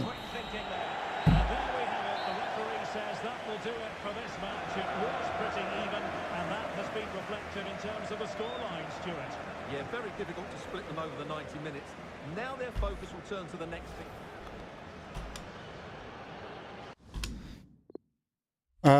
لايف فول جاي اشتغل لابد كم ريان ان شاء الله لو حفتداته باوي يا اليوم تعادل كل بيمنا خوش بو تأمل بقى اوكي لقى فالنسيا ياري معنا هي اوكي لاعبي اللي بوي نايمة زانين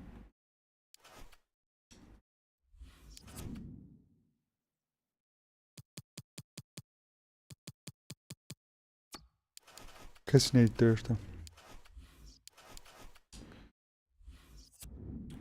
بە تەشکیلی دووەمگەمەی بکەم چییە؟ بە تەشکیلی دووەمگەمەی دەکەم کە ئەوان کە زۆر ماندی نە نامێ زۆر ماندیان بکەم توانی Xbox Series X دەکە پڵی چار یاری بکەیت کە جواب پێم وابی فیفا یەک دقا ڕێوەرەتان تاکید کە مەبزان فیفا کڕۆس پڵی هەیە They take on Real Madrid, and it's coming up next on EA TV. بەڵێ هاوڕان دەتوانن بە کڕۆس پڵی هەیە واتە پلیستیشن و Xbox لەگە پیسی دەتوان لێ کاتی پێکەوە یاری بکەن بەڕێگەی یوزەر نێمی یوزەرنێمی EA کەت کامەتی EA باشە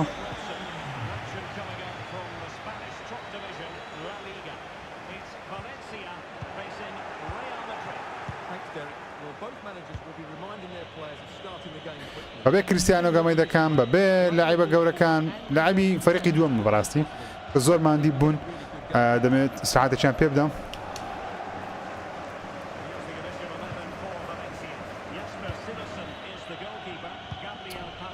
لۆ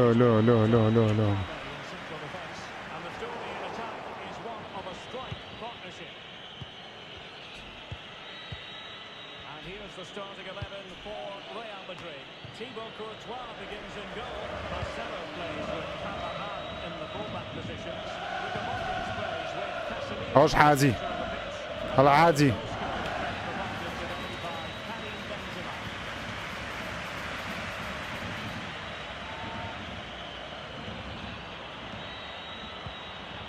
Moving the ball effectively. Asensio. They couldn't quite muster. چۆرە بێ کریستیانۆ بەبێ من با پێگەمێ بکە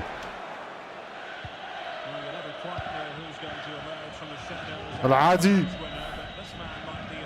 وڵی لەگە حاجی شتێکم لێ بکە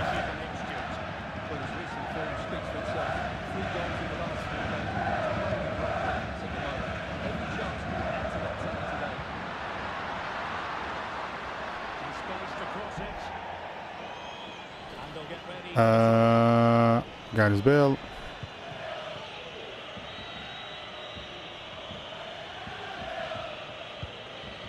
حاجي كريم يلا حاجي يلا حاجي يلا حاجي يلا حاجي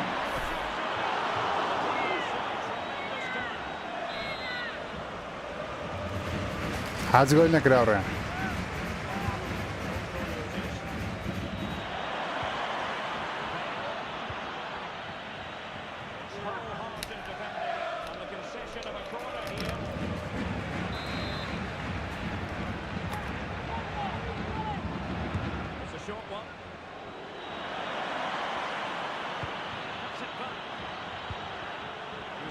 Defensive acumen to cut it out.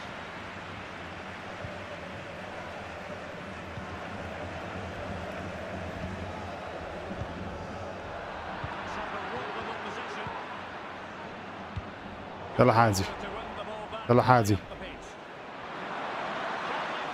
الله جول ما كان بحاجي حاجي كريم جولي كرت بتخوم حاجي ايش خود كرت هارا حاجي بيش خو بخاني ايش خوي كرت براستي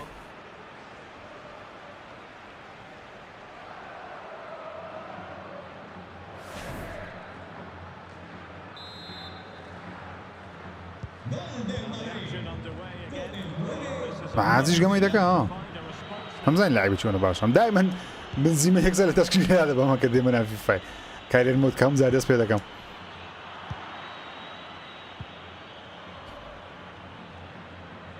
ايه عين تفاولة وتسيو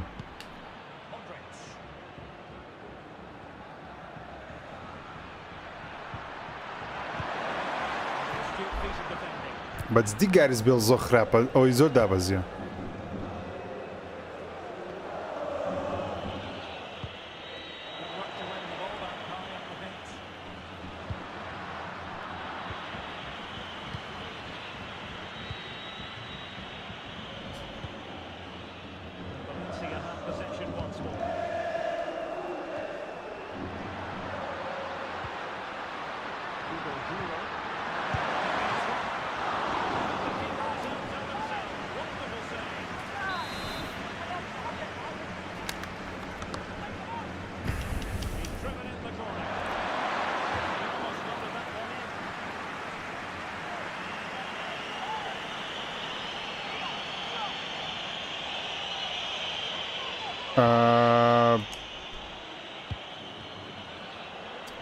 شتێکم نەکردێتە ئێستا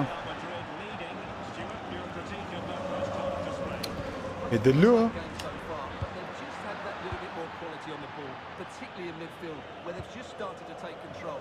They'll be fairly happy going at half-time if it stays like this.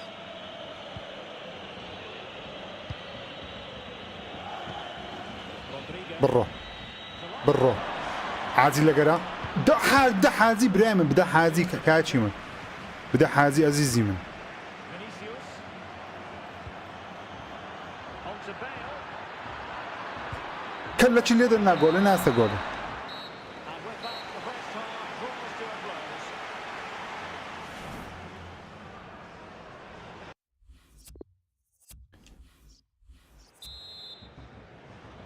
Well, it is advantage Real after the first 45 minutes, but there's a long way from being settled. Modric. ئای مۆدریچ لە وەسەتی باش نییە Valencia pushing forward. لاگەر دیڤۆلۆپێک پێ بکەم ڕێک بە قوتریکەم نا ئۆکەی لاعیبەکان بڕۆنە شوێنی خۆتان نا ڤیدیۆم کۆپیڕایت نییە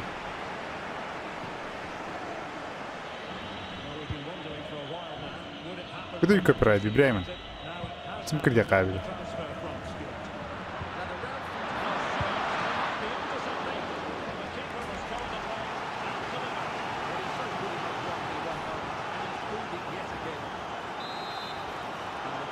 يلا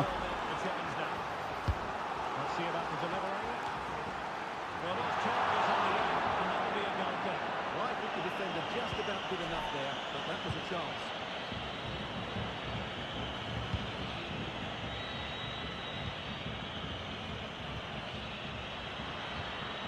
Karim Benzema. The ball with Luka Modric. Plenty of options. دەک داوە شەی حازی باشە Denied by the keeper. It's pressing.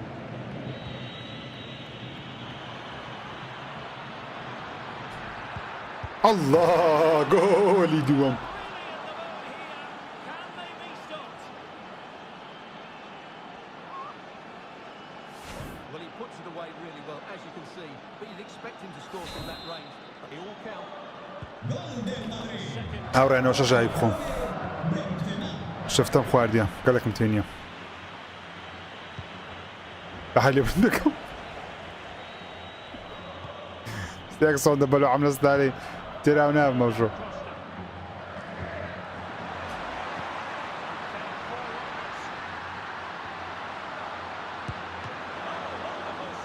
Well, he reacts so quickly there. That's a great save.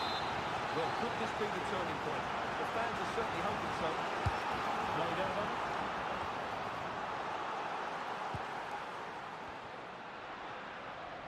Well, they can keep possession of it now. Soler. Superb defensive judgment to end the attack. Soler. And timed his challenge magnificently. ئەی ئەی برای من دوو دەی بێڵ بێ کریستیانۆیم زۆر پێوە دیارە Match in prospect here on EA TV. It's Valencia facing Sevilla.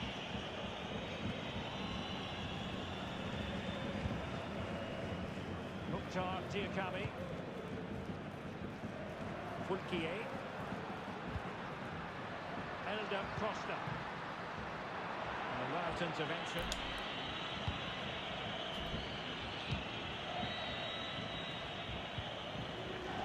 بێ کریستیانۆیم زۆر پێوە دیارە هاوڕێم Possession here. Is it going to end up being... And getting across to stop it. باس ئاش خلاص And time for the change now.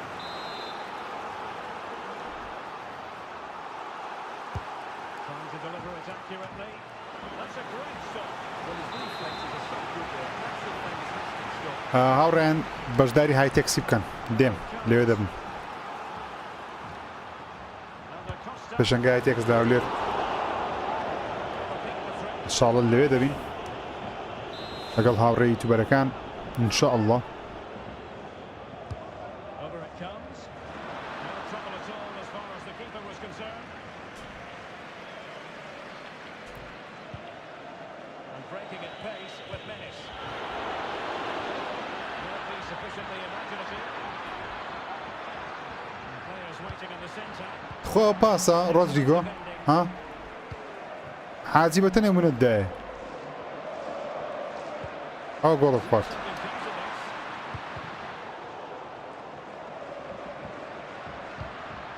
Rakic. He read the situation defensively and did his job. Good technique displayed. کورە گاریزبێر لۆی لێ هاتی هاوڕێیان وڵا پێشترین تلاقم بە گاریزبێر لێتدا لە فیفا 21 نەبوشتیوە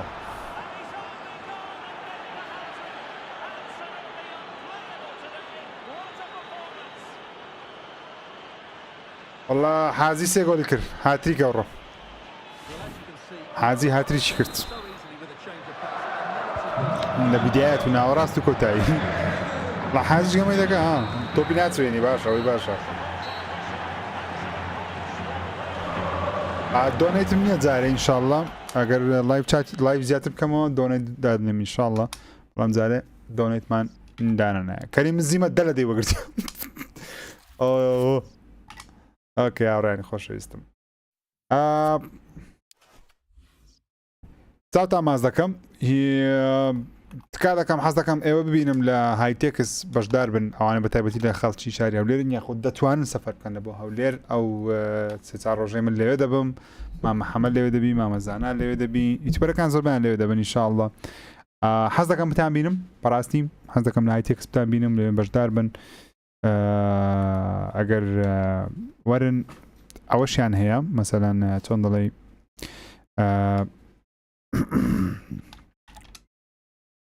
ئەوەیان هەیە لە هایتێکس ناوی چییە کوریا تو برێدەی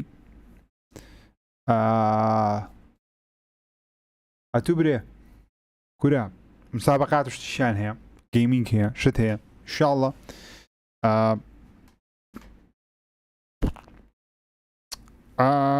بەڵێ بیلال لوقمان دەڵێ مامە ژیر سوپەر چات زیاد بکە ئەگەر بۆت هاتەوە ئۆکێ ئاوڕانی خۆشەویستم سپاسان دەکەم بۆ لایڤ ستریمەکە دوو کاتژمێر لەگەڵتانم یاری فیفامان لەسەر گەیم پاسی ئەکس بۆکس تاقی کردەوە هیوادارم کاتێکی خۆشمان بەسەر بردمی چاوتان ماز دەکەم ئینشاڵڵا لایڤ ستریم زیاتر دەکەم و تا ڤیدیۆژی دیکەم تا لایڤێکی دیکە چاوی هەرەموتان ماز دەکەم سپاس بەخۆ لەگەڵم بوون خودا